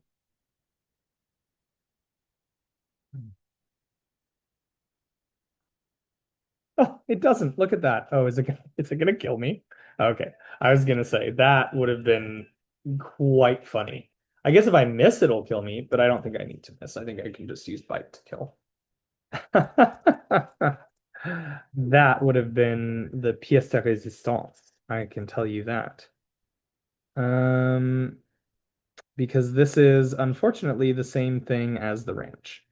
The ranch and this are not different things. This is all considered the ranch. We could just go run to train up Spiro, but I don't see a point in doing that. There is at least one more trainer we can fight.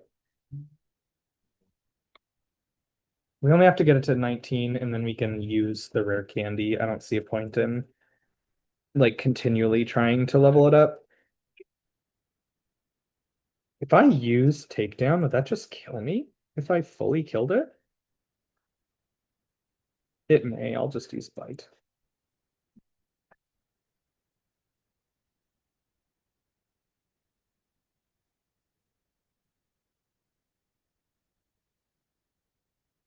The odds of these things happening, it's gonna paraflinch me now. I can't. It's gonna call for help. It's gonna call for help. Y'all, I don't have the mental bandwidth for this at the moment. I'm realizing after like an hour and 30 minutes playing. Um, I don't have the mental bandwidth. If they both use Spark and kill this fluorine, I'm going to have a cow. You're going to watch me birth a cow on live TV. Not that it's TV, nor is it live, but let's just make sure we kill one. I'm pretty sure this will kill either of them, but we're just gonna make sure. That way we don't get double sparked. No, I can teach it workup if I really want it to learn workup. Good Lord Almighty. Okay, well, we're gonna let Lithium finish this off.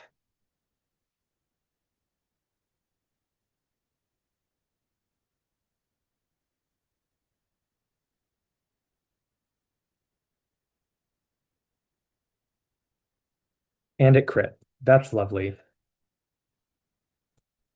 By the way, I don't know if you noticed, but it just willingly used a move that would not have affected me. Um, oh, actually, never mind. No, I don't think it did. I lied. Ignore my complaining. And I missed, and I bet that's going to put paralyze. Nope. Okay, good. And I missed again.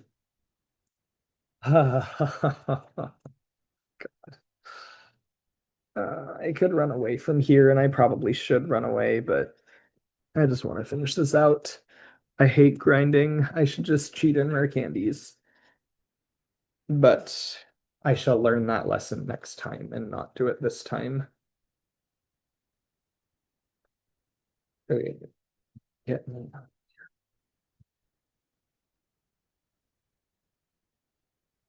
Note to self, when we get the Diglets later, the Diglet encounters, this is part of this specific route. So we cannot take the Diglet encounters later. You are level 20. We'll flip you for Poliwag, I guess. You are level 20. We will flip you for Rockruff, I guess. I just don't think Psyduck is very useful at this point. I can't think of what Psyduck is going to accomplish at this point, so we're going to take Psyduck out. Unfortunately, though, taking those Pokemon out means that we just don't really have very good attackers right now. That's fine. We can take things slowly on these next two trainers.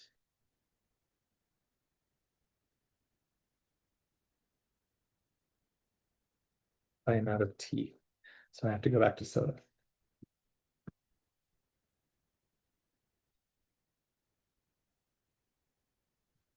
Okay, let's see.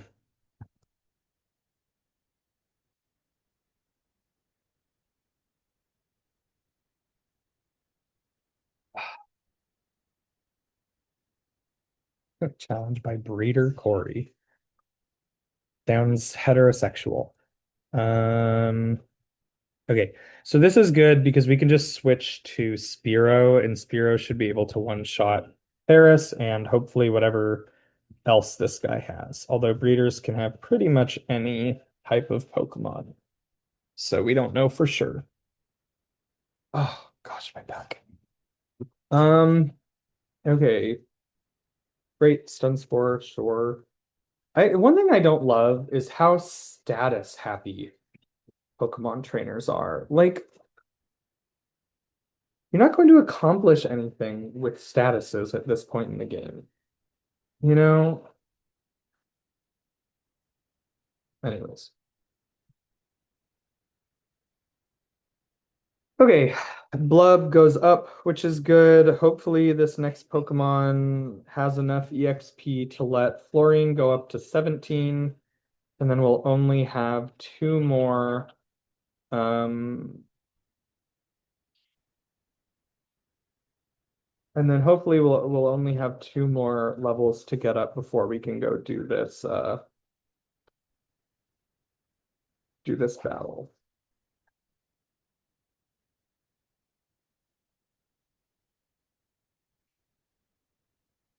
Okay, Spinnerack down. Enough? Yeah, that's enough. Good.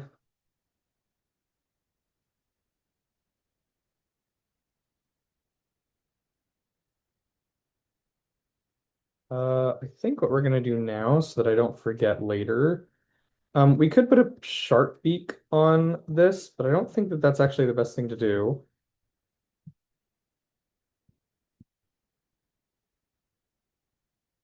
I don't know what I just did. Let's do that. I've never done that before. Okay, so we put it on Spearow, that way we don't forget to do that later.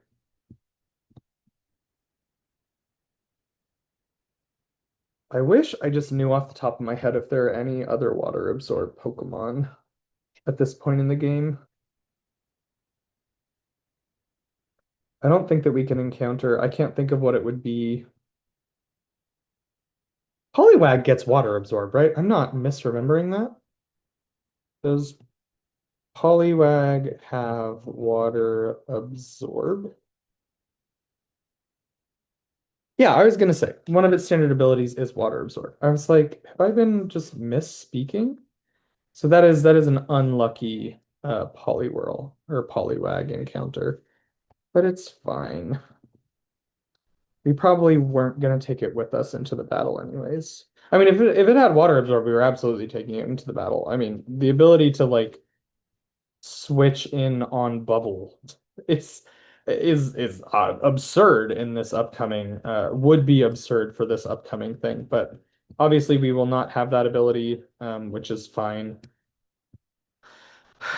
So it looks like we don't have any other trainers that we can fight on this route. We could fight the like trainer that gives us a TM, but like I said before, that is considered a like because he gives you a TM. I think if you're gonna choose to fight him and you lose a Pokemon on him, you die. You are making that cognizant choice to do that and like for a reward that's not just leveling up. I actually would have loved Picky Peck as my encounter on this route. I am a touch annoyed that I did not get Picky Peck and I got Butterfree instead, just because bug types, Pokemon has not learned how to make bug types very good, unfortunately.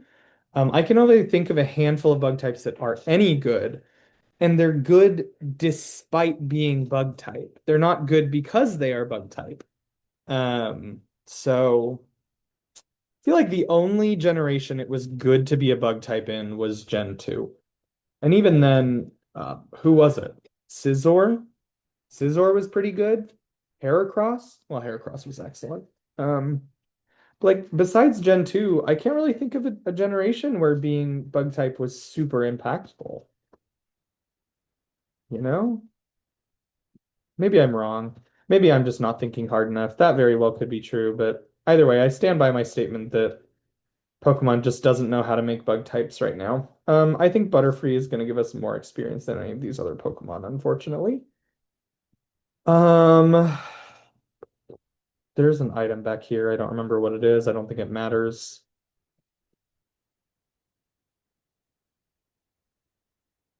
Sure. Because we have the Supersonic Sky Strike, I'm pretty sure we can one-shot these now, which means I'm not concerned about fighting them as much as I was last time.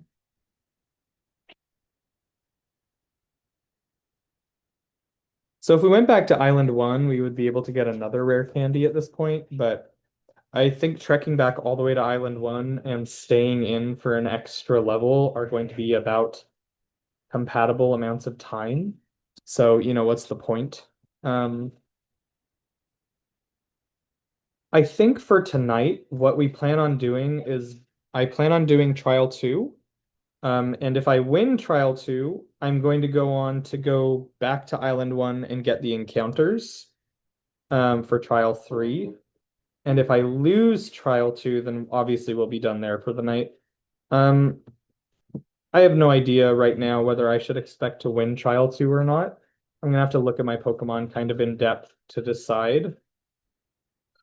Oh, part of me really thinks I should just leave Percy. I don't know what Percy does, unfortunately, in our current iteration. Like the problem is that Araquanid, despite being bug type, has an ability that makes fire type attacks weak. And you're fighting in rain. So you're fighting in rain. Fire type moves are already weaker. And he has bubble. He has rain boosted bubble. What does Percy do? Right? What does a Litten do? What does a Torcat do? It does nothing. So I probably just shouldn't use it. And yet, I feel like I want. Good Lord! What in God's fucking name? Why did that do that much damage? The fuck? Fuck out of here with that. That's not fun.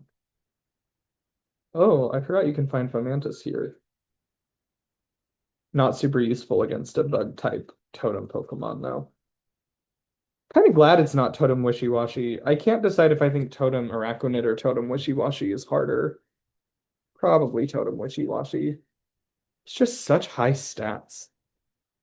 I guess you only need to get it to its like lowest HP, but well, I mean, we'll show how good Wishy-Washy is once we put him on our team for the third trial. But okay, Fomantis dead. Does that give any good? No, it does not give good EXP. Why none of these Pokemon give good EXP is kind of beyond me as well. Is she a trainer? No. Okay. We'll go heal up. Then I need to think about whether or not I've skipped any trainers thus far. I don't think I have, but it'd be useful if I have because then I could get a little extra EXP. I'm almost certain that I have not skipped any trainers. Maybe one. Guess we'll find out. Bu- bu- bu- bu- bu- bu-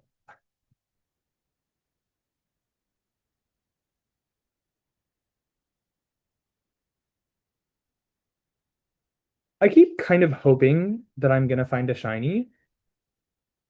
If I'm going to on one of these runs, it's most likely to be in Gen 6 or onward. Um, like I'm gonna do Gen 8 or Gen 9 Nuzlocks. They're not fun. But if I was, it was gonna be, I guess, in Gen 6 or 7. And I think that there is a like because so in Gen 6 they cut the odds of finding a shiny, or they like doubled the odds of finding a shiny in the wild. Um, so we could find one. I would like to find one, but it's still very unlikely. Um, I think I've only found like maybe 5 or 10 shinies in games, um, just like purely encountering them, without any hacks or without anything, without like shiny charm in main series games. It's kind of crazy how few shinies I've found. The first shiny I ever found, by the way, I've played these games since I was like 5 years old, I think is when I first got Pokemon Gold. Um, when I was 5 years old, I got Pokemon Gold, and I think I played those games until I was in like, or no, so I played the game since I was 5. I didn't find a shiny, just a raw shiny in the wild, no cheats, no anything, until I was like 18. And I think it was like a Hariyama in Emerald, I think was the first one that I ever found. And it was in Victory Road. Like, that's nuts that it took me that long to like raw find a shiny. I don't know, kind of crazy, but say la vie. I think I found a Meryl earlier than that, but I was like cheating with an action replay, and it wasn't a guaranteed shiny, but I was like doing a different cheat with an action replay, so I don't really count it. It's just crazy. It's just crazy. Maybe I was 17 when I found the Hariyama. I don't know. I was playing Pokemon Emerald. And because of that, I still to this day think Hariyama is a phenomenal shiny. Don't at me.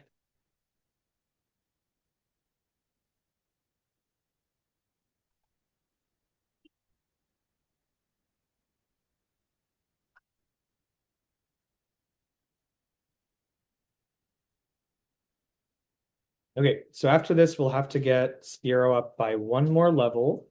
We should check to make sure that we're not risking over leveling any other Pokemon on our team. Oh, I was just saying hi, my love.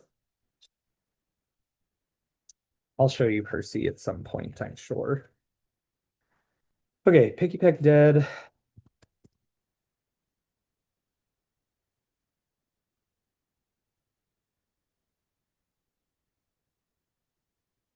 Sure, I guess Mirror Move is fine. It's probably better than Growl.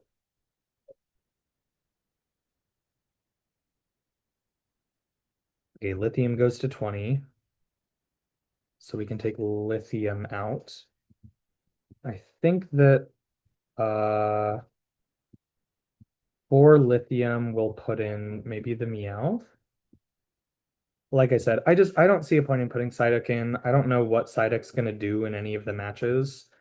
But I guess I kind of would have said that about him before Brick Break.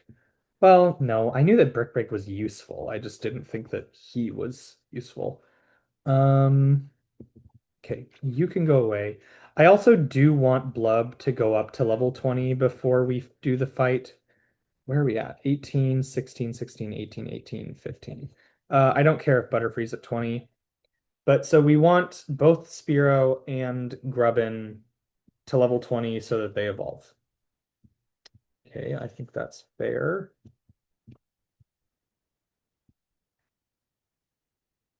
Maybe we should go do this at the Pony Ranch. I have an odd feeling that all of the Pokemon at Pony Ranch give higher experience than any of these Pokemon.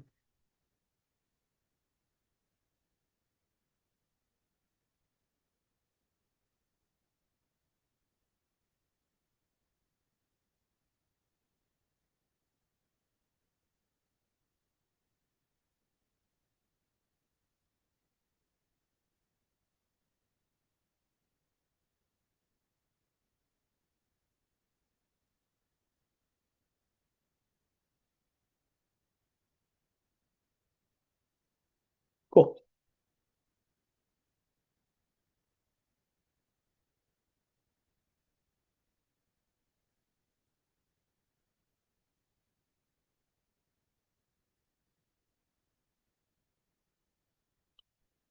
Noibat, in theory, should be pretty useful for this upcoming totem because the totem should be like fully not very effective against it. The only issue is that Noibat, Gus just, it's too weak a base power move. Like, I know that Aerial Ace is only base power 60, and so it's not that it's that much stronger than base power 40 Gust, but somehow it is still just a little bit stronger, and that little bit makes such a huge difference. There's also the piece that Araquanid is a super like special defensive tank. Like that is what it is. It has high, I think really high attack and really high special defense. So you kind of want physical attackers for this totem fight.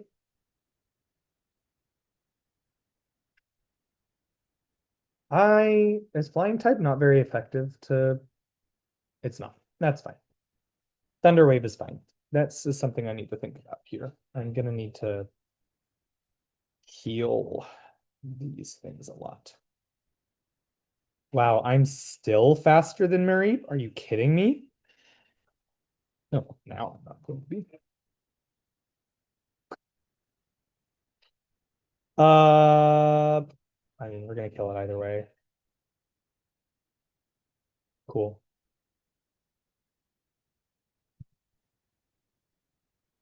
Don't. Just don't. Of course. Right. It's always the Pokemon that I have no interest in fighting that are able to successfully call friends. I'm just gonna Aerial Ace to kill one of them, and then I'm gonna switch. This is right, or I can just be paralyzed. This is so frustrating. Is that just charge? Okay. I really need to switch after this. Let's give me like close to 200. 90. 90 experience points? Brother, that's zero. I mean, that's basically zero experience. It's okay. I can think of one trainer that we missed, so we'll go do that.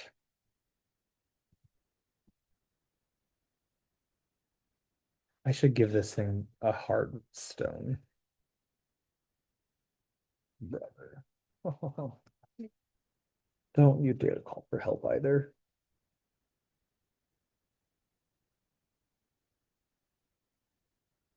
This is gonna do a lot of damage. Yeah. At this point, bite should kill.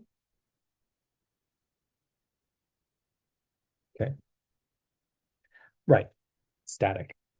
Cool, no problem. Sure, absolutely. I get you. That's a 30% chance, by the way. Or is it 50? Either way, it's not guaranteed. Um, oh, I should get off this soon. I'm already quite pissy. Um,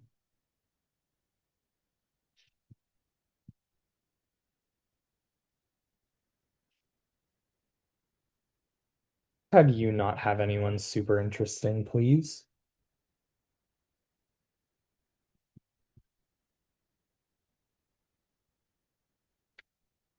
Okay, Mudbray is fine. We can kill a Mudbray, even if it has stamina, which I think this one does.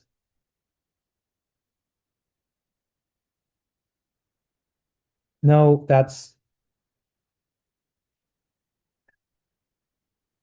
it doesn't have stamina. That's nice. Benjamin. What does Z Mirror Mood do? Hmm. Hmm. Unfortunately, I don't see a point in raising my attack by 2 stages.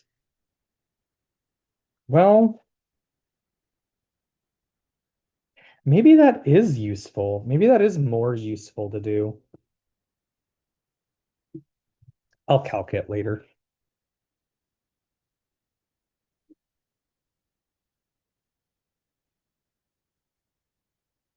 Yeah, I didn't think that would kill. Let's see how much this does. That was a crit. Oh, still does a lot of damage. All right, kill. Okay, 193. This is atrocious PP or atrocious amounts of what's it called? Genuinely atrocious amounts of EXP.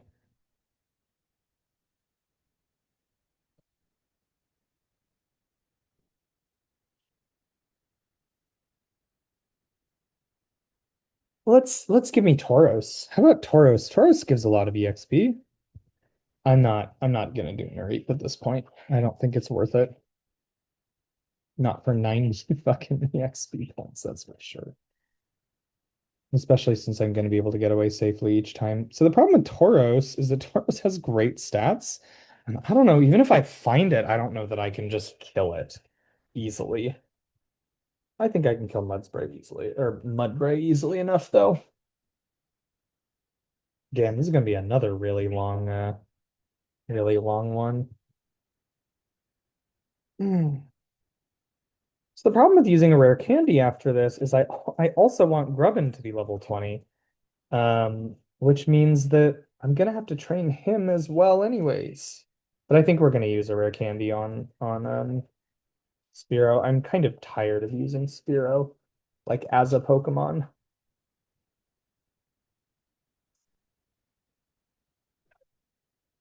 Oh, this one has stamina, which means that it's gonna take us 2 more aerial aces to kill him.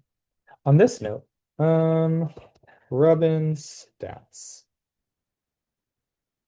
Let's keep this in mind. Grubbin has an attack stat of 62. Charge a bug stats. Okay, Chargebug has a higher attack stat. There are a few Pokemon that evolve and have lower attack stats than their pre-evolutions, just because they're more like supposed to be defensive, like Metapod, like think those kind of Pokemon. I don't know if Metapod's actually true on that sense, but I'm guessing he is. Anyways, so what I was just doing was I was making sure that evolving to Charjabug is actually going to give us better stats in terms of attack, which is what I want than before. I think Charjabug is also electric type. Yeah, it is. So no matter what, I think evolving is the right choice. It just requires quite a bit of what's it called? Great. Just involves quite a bit of grinding. But it's okay because this grinding allows me to get my other Pokemon up levels as well, which will be useful when I need to eventually get them higher levels. Like the Rockruff. The Rockruff we are probably going to want to use in the third what's it called? Trial. It's really hard because gyms are so common in Pokemon to get used to calling these things trials. Because you kind of like knee-jerk reaction want to call them gyms. Blub learns acrobatics? Good fucking lord. That's useful. Um, okay. Yeah, we're just gonna do this way. I just don't see a point in not using this rare candy. The question is, should I be using it on Blub? Because maybe that's the answer. Could you imagine if Spearow didn't actually evolve at 20 and it evolved at like 21 and I just used a rare candy for literally fuck all? Oh man, the way that would have sent me through a fucking loop.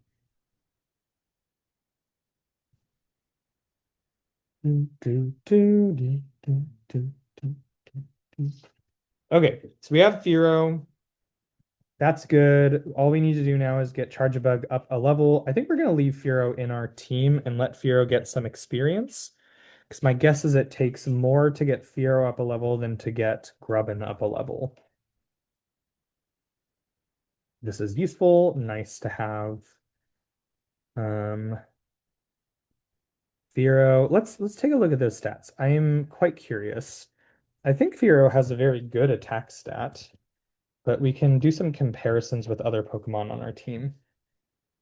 43 versus 36 versus 25 versus 31. Yeah, yeah, 43 is good. I do think the Charjabug's going to have a better one, but I don't know. I don't know that it's going to be useful to use Charjabug. Like more useful to use Charjabug over using um Fearow. I do like Fearow conceptually as a Pokemon. I think Fearow looks really good. I think its sprite actually looked better than its 3D model usually. Its sprite always looked more like a bit more like sharp. So that was actually on that note, part of my issue with going from sprites to these like 3D models in Pokemon is that I feel like they every Pokemon got kind of not slimmed, but rounded a little bit and made it feel much less sharp, I guess, of designs. And I don't love that. I think Gen 3, like Emerald, was probably my favorite. Or so like, I don't know if you guys ever noticed, but did you ever notice that Gen 1 Pokemon in Gen 3 have like the best art that they'll ever have? But you can't see their art unless you trade from Fire Red or Leaf Green to Emerald. And what I mean by that is like Ivysaur's sprite is it sitting down, and it's so cute. And that's the only time I think I've ever looked at an Ivysaur and been like, that is adorable. But it is. Um, it's just so odd to me. Oh, shoot, uh, it's just kind of odd to me that it seems like the games where you can't get specific Pokemon are where those specific Pokemon look best. I don't know. Kind of weird. Okay,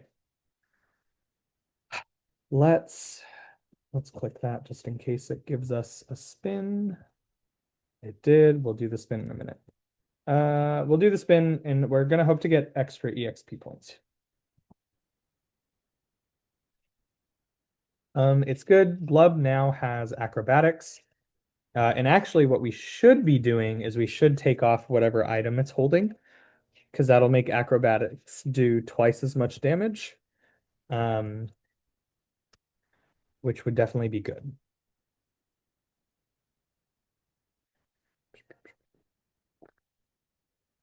I love how we found a Butterfree once And now that we want like a Butterfree, because it's going to give us a lot of EXP points, we can't find a Butterfree, which means that that Butterfree is probably like a 5 or like a 1 or 5% chance to find, and we rolled it, even though, oh good, we got EXP points. So we should this grinding should go a lot faster now. So we got that even though in this case we want the common Pokemon, Picky Peck, over the rare Pokemon, over the super rare Pokemon of Butterfree. It's just crazy how it almost feels like the game knows what would be the best encounter for you at any given time and is uh and dedicates itself to making sure you don't get it. Mm.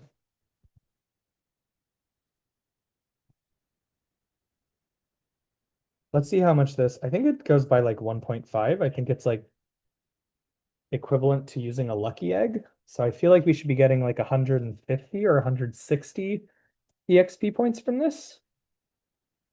213. Not bad. Maybe it doubles it. That would be nice. Ooh, okay. Let's give me a Butterfree now. I could kill Butterfree in one shot. Lillipup is fine.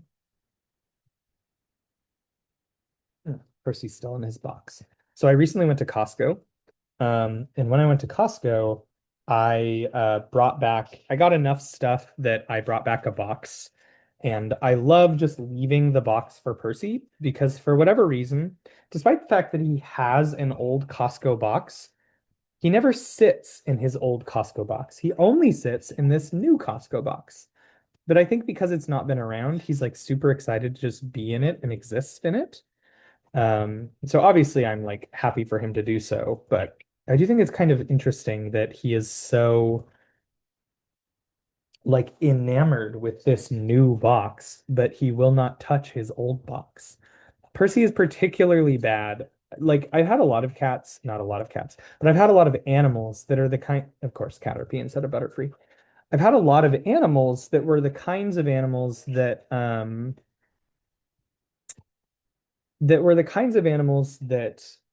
did not or they were the kinds of animals that like they liked something until it wasn't new and then they stopped, but none to the extent that Percy does it. Let's go make sure our Fearow is not going to overlevel because that would be a very rookie mistake for me to make. Fearow needs 700. Oh yeah, yeah, yeah. We're fine. We're fine. We're fine. We are more than fine. We are straight chilling like a villain. You okay, Bubba? Percy is also a weird cat because he doesn't like his body being touched at all, like his back. He doesn't want his back to be pet, but he is always okay with his face being pet. I feel like is very backwards for like most cats don't want you around their face. They're okay with you like on their back, but Percy is the opposite. Sh Sure. There's no reason to have bubble and water gun. Hmm. I've never understood why bubble and water gun exist if they have the same like speed or if they have the same like damage. They're just the same move, are they not? Does bubble have some kind of secondary effect? I know that bubble beam can lower your speed, but like I don't think bubble can, right? It's just effectively water gun with a different look. Hmm. Anyways, okay, Blub is almost at the level, and then we'll go do this trial, and then I think we're just, regardless of win or lose, we'll just end at the trial and we'll go back to the first island at the beginning of the next thing because I did not realize how long it was going to take us to grind to get to fight this frickin' totem Pokemon.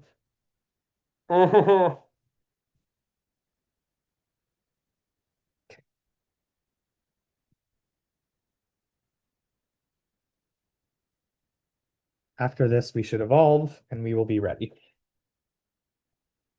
Hi, Frisbee.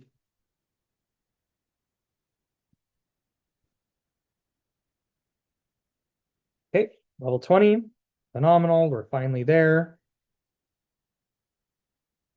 Let's see. Okay, so let's see what we go up to because we're adamant nature. So my guess is we're gonna go up to like 46 maybe in attack. I guess that's the hope. I guess 50 would be phenomenal, but I don't think we're gonna get up to 50.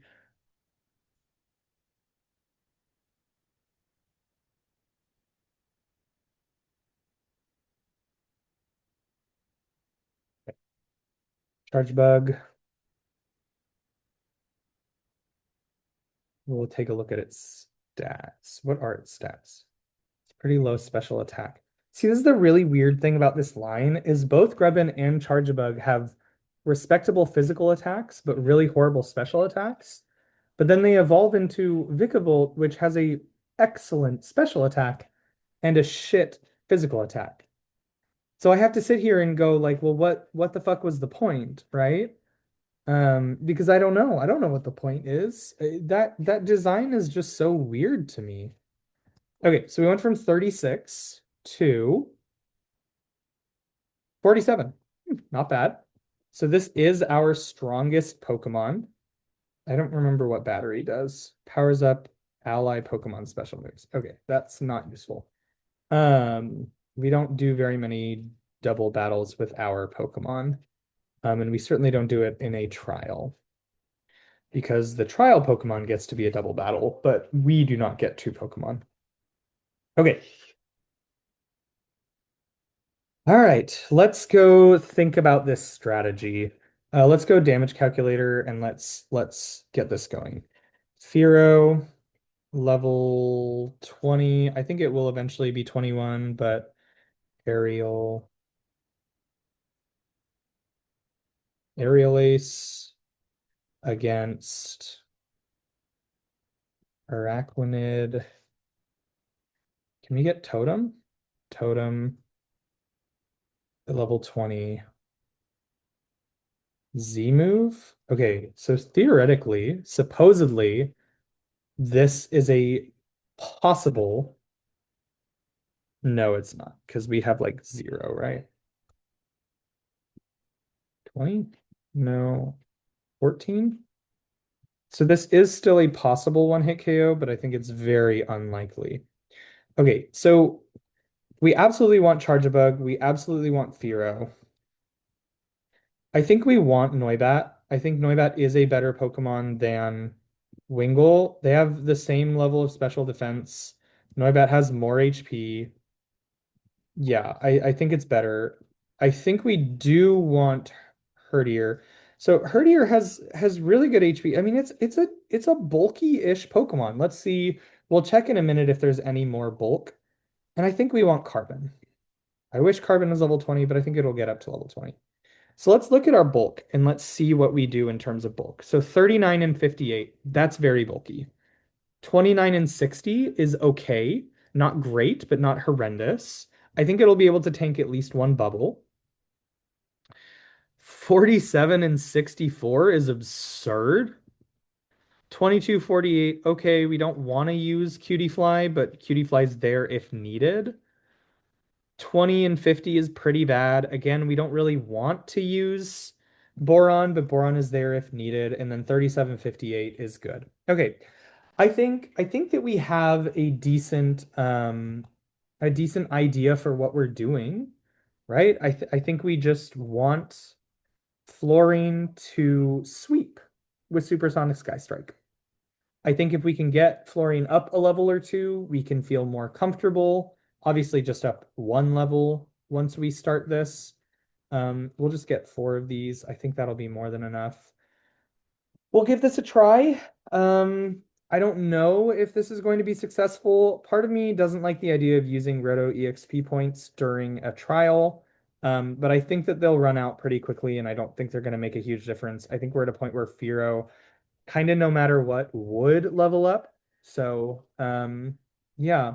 Remember that all of the pre-fights to a totem Pokemon that are in a trial also are mandatory. So if we lose a Pokemon to the Wishy-Washies that we fight, which we're not going to, but if we did, that would be technically a loss.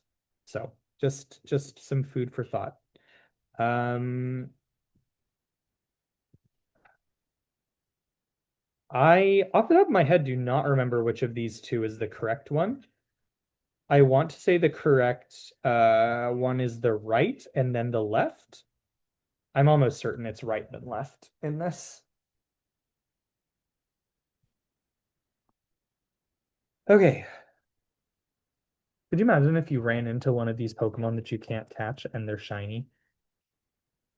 That'd be legitimately nuts. Can you catch these?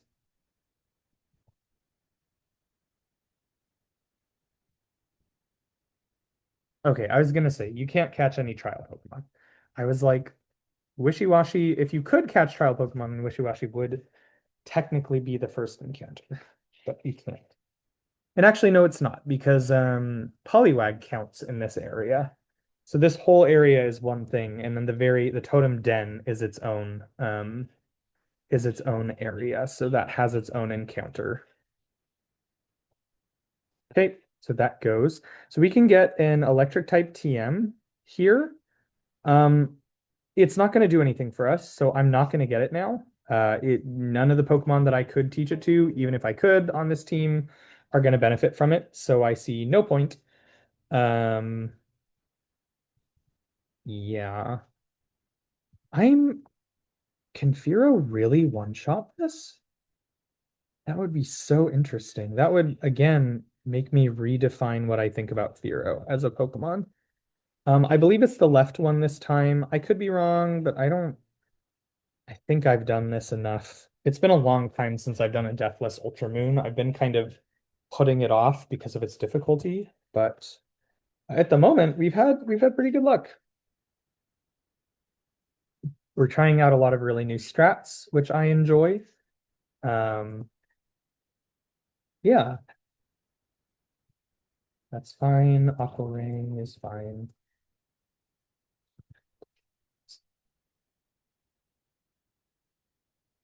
It can call for help. There's no shot. Are we kidding? All right.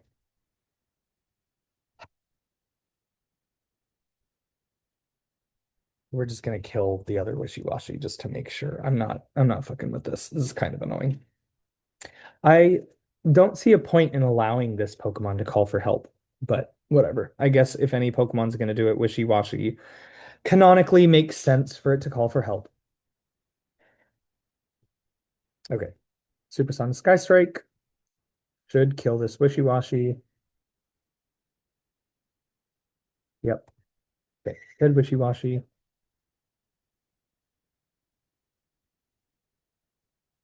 That's gonna do a lot of damage. No, it's not. Good. Okay. Bro, there's no shot. There is legitimately no way. I'm gonna have a cow, guys. I'm literally going to have a cow. This is so dumb. Are we actually kidding?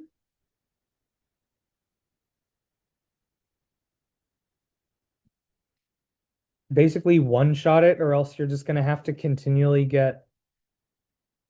Ugh. Okay, fine, whatever. C'est la vie, it let me grow a level, even though that doesn't really make a difference to the damage count.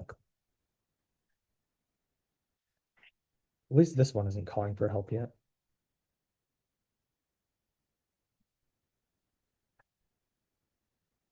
Ugh, thank God. Okay.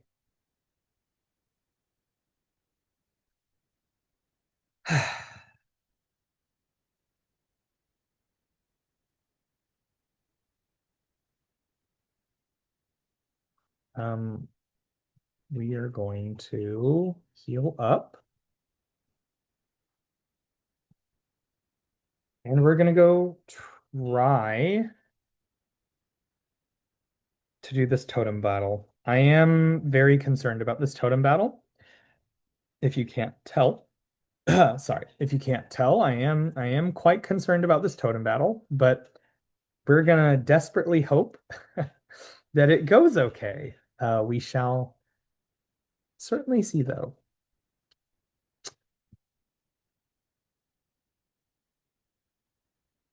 Here we go, y'all. This is another one of those that I'm quite concerned about losing at, but we're gonna hope that this totem battle goes really well. Okay, here we go. I think Fearow Strat should work, and I think at the very least Fearow into Charge-a-Bug should be fine. I don't think the Araquanid has any way to heal, which would be our biggest concern.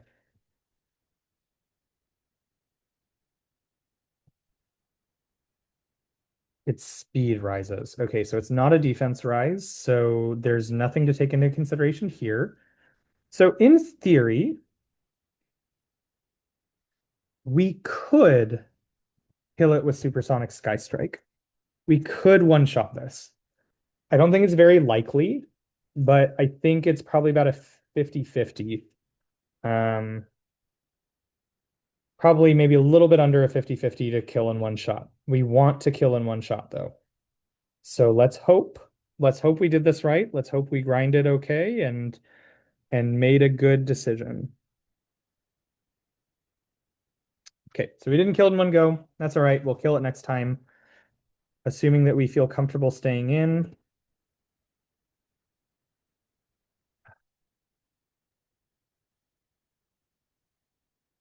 Yeah, so that's the problem. I do not feel comfortable staying in, and we have an attack lower. So I think it only makes sense to go into Blub. Blub can one-shot the Araquanid from here. And I think that Blub is going to be able to tank enough from either of these attacks that it shouldn't matter. Stun Spore doesn't affect me? Oh, Jesus Christ. All right. I think this should be fine. I don't think we're worried about Bug Bite. I don't think, even with Bug Bite, this is going to be so close. Okay. All right. We have to kill the Masquerain. Masquerain, wow, that came far closer than I expected that to killing me. 4 HP difference. I don't think we're concerned. Masquerain does not have Pursuit. Thank God, it's the only fucking Pokemon in this entire game that doesn't have Pursuit. Bug Bite's gonna do extra damage. Nope, never mind. Headbutt. I think that out of all the Pokemon, Furfrou is the most likely to be able to just sweep through this Masquerain, so I don't see a point in not just using it. Yeah, I'm not worried about Stun Spore. I think it's going to take a lot of hits. I think Masquerain might have Air Slash, but I'm also pretty tanky special defense wise, so I think we're fine. I don't think we're worried at all. I think no matter what, even if we get paralyzed a couple times, I think we're fine. That was also exceedingly close. It might be eating my, nope, paralyzed again. Great. Um, oh yeah, because I have the Normalium Z, so it can't eat it. Um, wow, okay. 3 turns paralyzed. Well, I'm starting to get a little concerned at this point.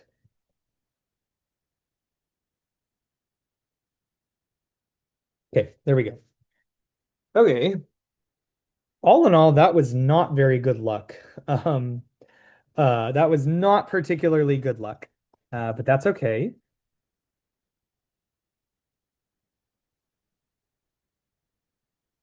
Okay, that strat worked really well. I think we can reassess what we think of Fearow and say that the Spearow encounter, while I think if you get it early enough, you should swap for Hawlucha, because I think Hawlucha is inarguably a better Pokemon than Fearow, a more useful Pokemon than Fearow.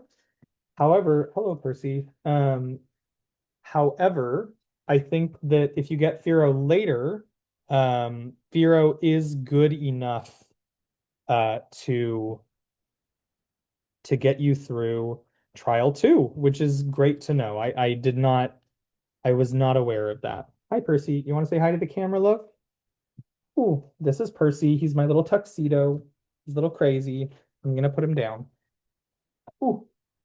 But okay, so we've been going for a long time. So I think that we're gonna call it a night here. We're really, really excited. Actually, you know what? We're here. We'll do the encounter here just because it's literally right here. So we'll do this encounter, and then we will call it a night. So this encounter, what we want is we want either Wishy-Washy or we want Magic Carp. I don't care which, either is fine, but we want Wishy-Washy or Magic Carp. I think we want Wishy-Washy more because having a Bagon and having the shoot, I told her to walk me back to Route 5. We have to come all the way fucking back. Anyways, that was my bad. I was not paying attention to what I was clicking. Yeah, we're still gonna do this encounter because we might as well. So the two Pokemon that we want really badly to encounter before the next trainer, or before the next thing, are Wishy-Washy and Gyarados, and Magikarp. Um, I think we will almost undoubtedly get one of them from this encounter that we're going to go do right now, which means that we just need to get the other one from one of the other places. Um, so remember that we've already had our encounter for this section of this area, just not for the second section. We're going to repel because there's no point in not. I don't really want to encounter a Pokemon here.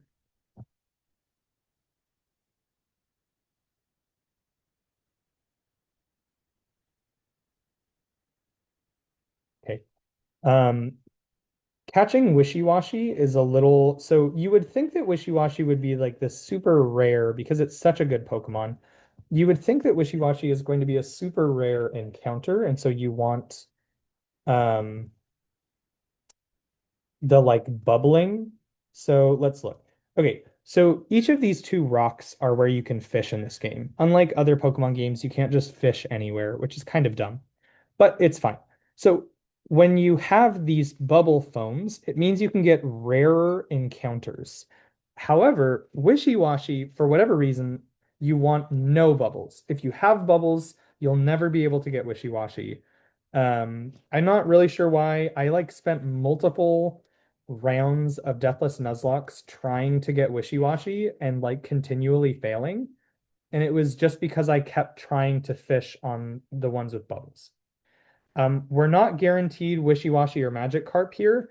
I believe they are the most likely that we'll get out of fishing here, but we're not guaranteed. Remember, Wishy-Washy would be the absolute best we could get from right here. If anything decides to be biting. There we go. All right, let's see what it is. We want Wishy-Washy. Okay, Magikarp, that's all right. That gives us one of the two Pokemon that we really wanted, which is Gyarados. We really do need Gyarados. So what we're going to hope for, I think we'll just use a Nest Ball here. No point in using a Dive Ball. So what we're going to hope for here is we have an attack up nature Magikarp. That would be the ideal. That would be the best. Adamant would be the absolute best because that means that we're lowering special attack, which Gyarados does not have very good special attack anyways. So we'll see. Let's hope.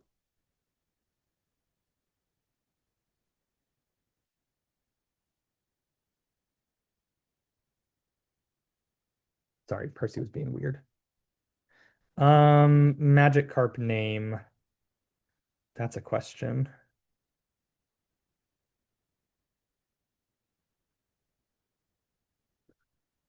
How about Astatine?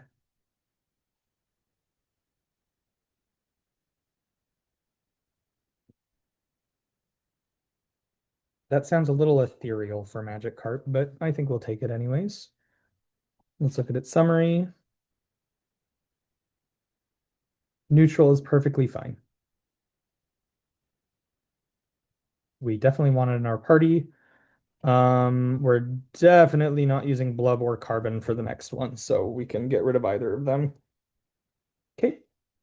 All right. Well, trial two was successful. I definitely would not have expected it to be. So we're happy to get through trial two. I know I keep saying this as we get through each of the different steps. Trial three is the hardest trial we're going to do so far from a preparing point of view. Even if I have wishy-washy, even if wishy-washy has a defense up nature, even if like there are so many things that can go wrong and go against you RNG wise in the fire trial that none of it really matters. It's going to be hard no matter what because it is just a really difficult. There is one specific line, one line of choices from the AI in the fire type trial that makes it really easy. And unless you get that line, it is an exceptionally hard battle. And we don't have Mudbray for it, so we don't even have one of the better counters to it. But that's okay, because so far we're doing okay. And we haven't died yet. And we're getting pretty far already into our first attempt. So next time, what we'll do is we'll get another couple encounters, we'll grind a little bit, and then we'll take on the fire trial. Okay, thanks for watching. Yeah, see you next time.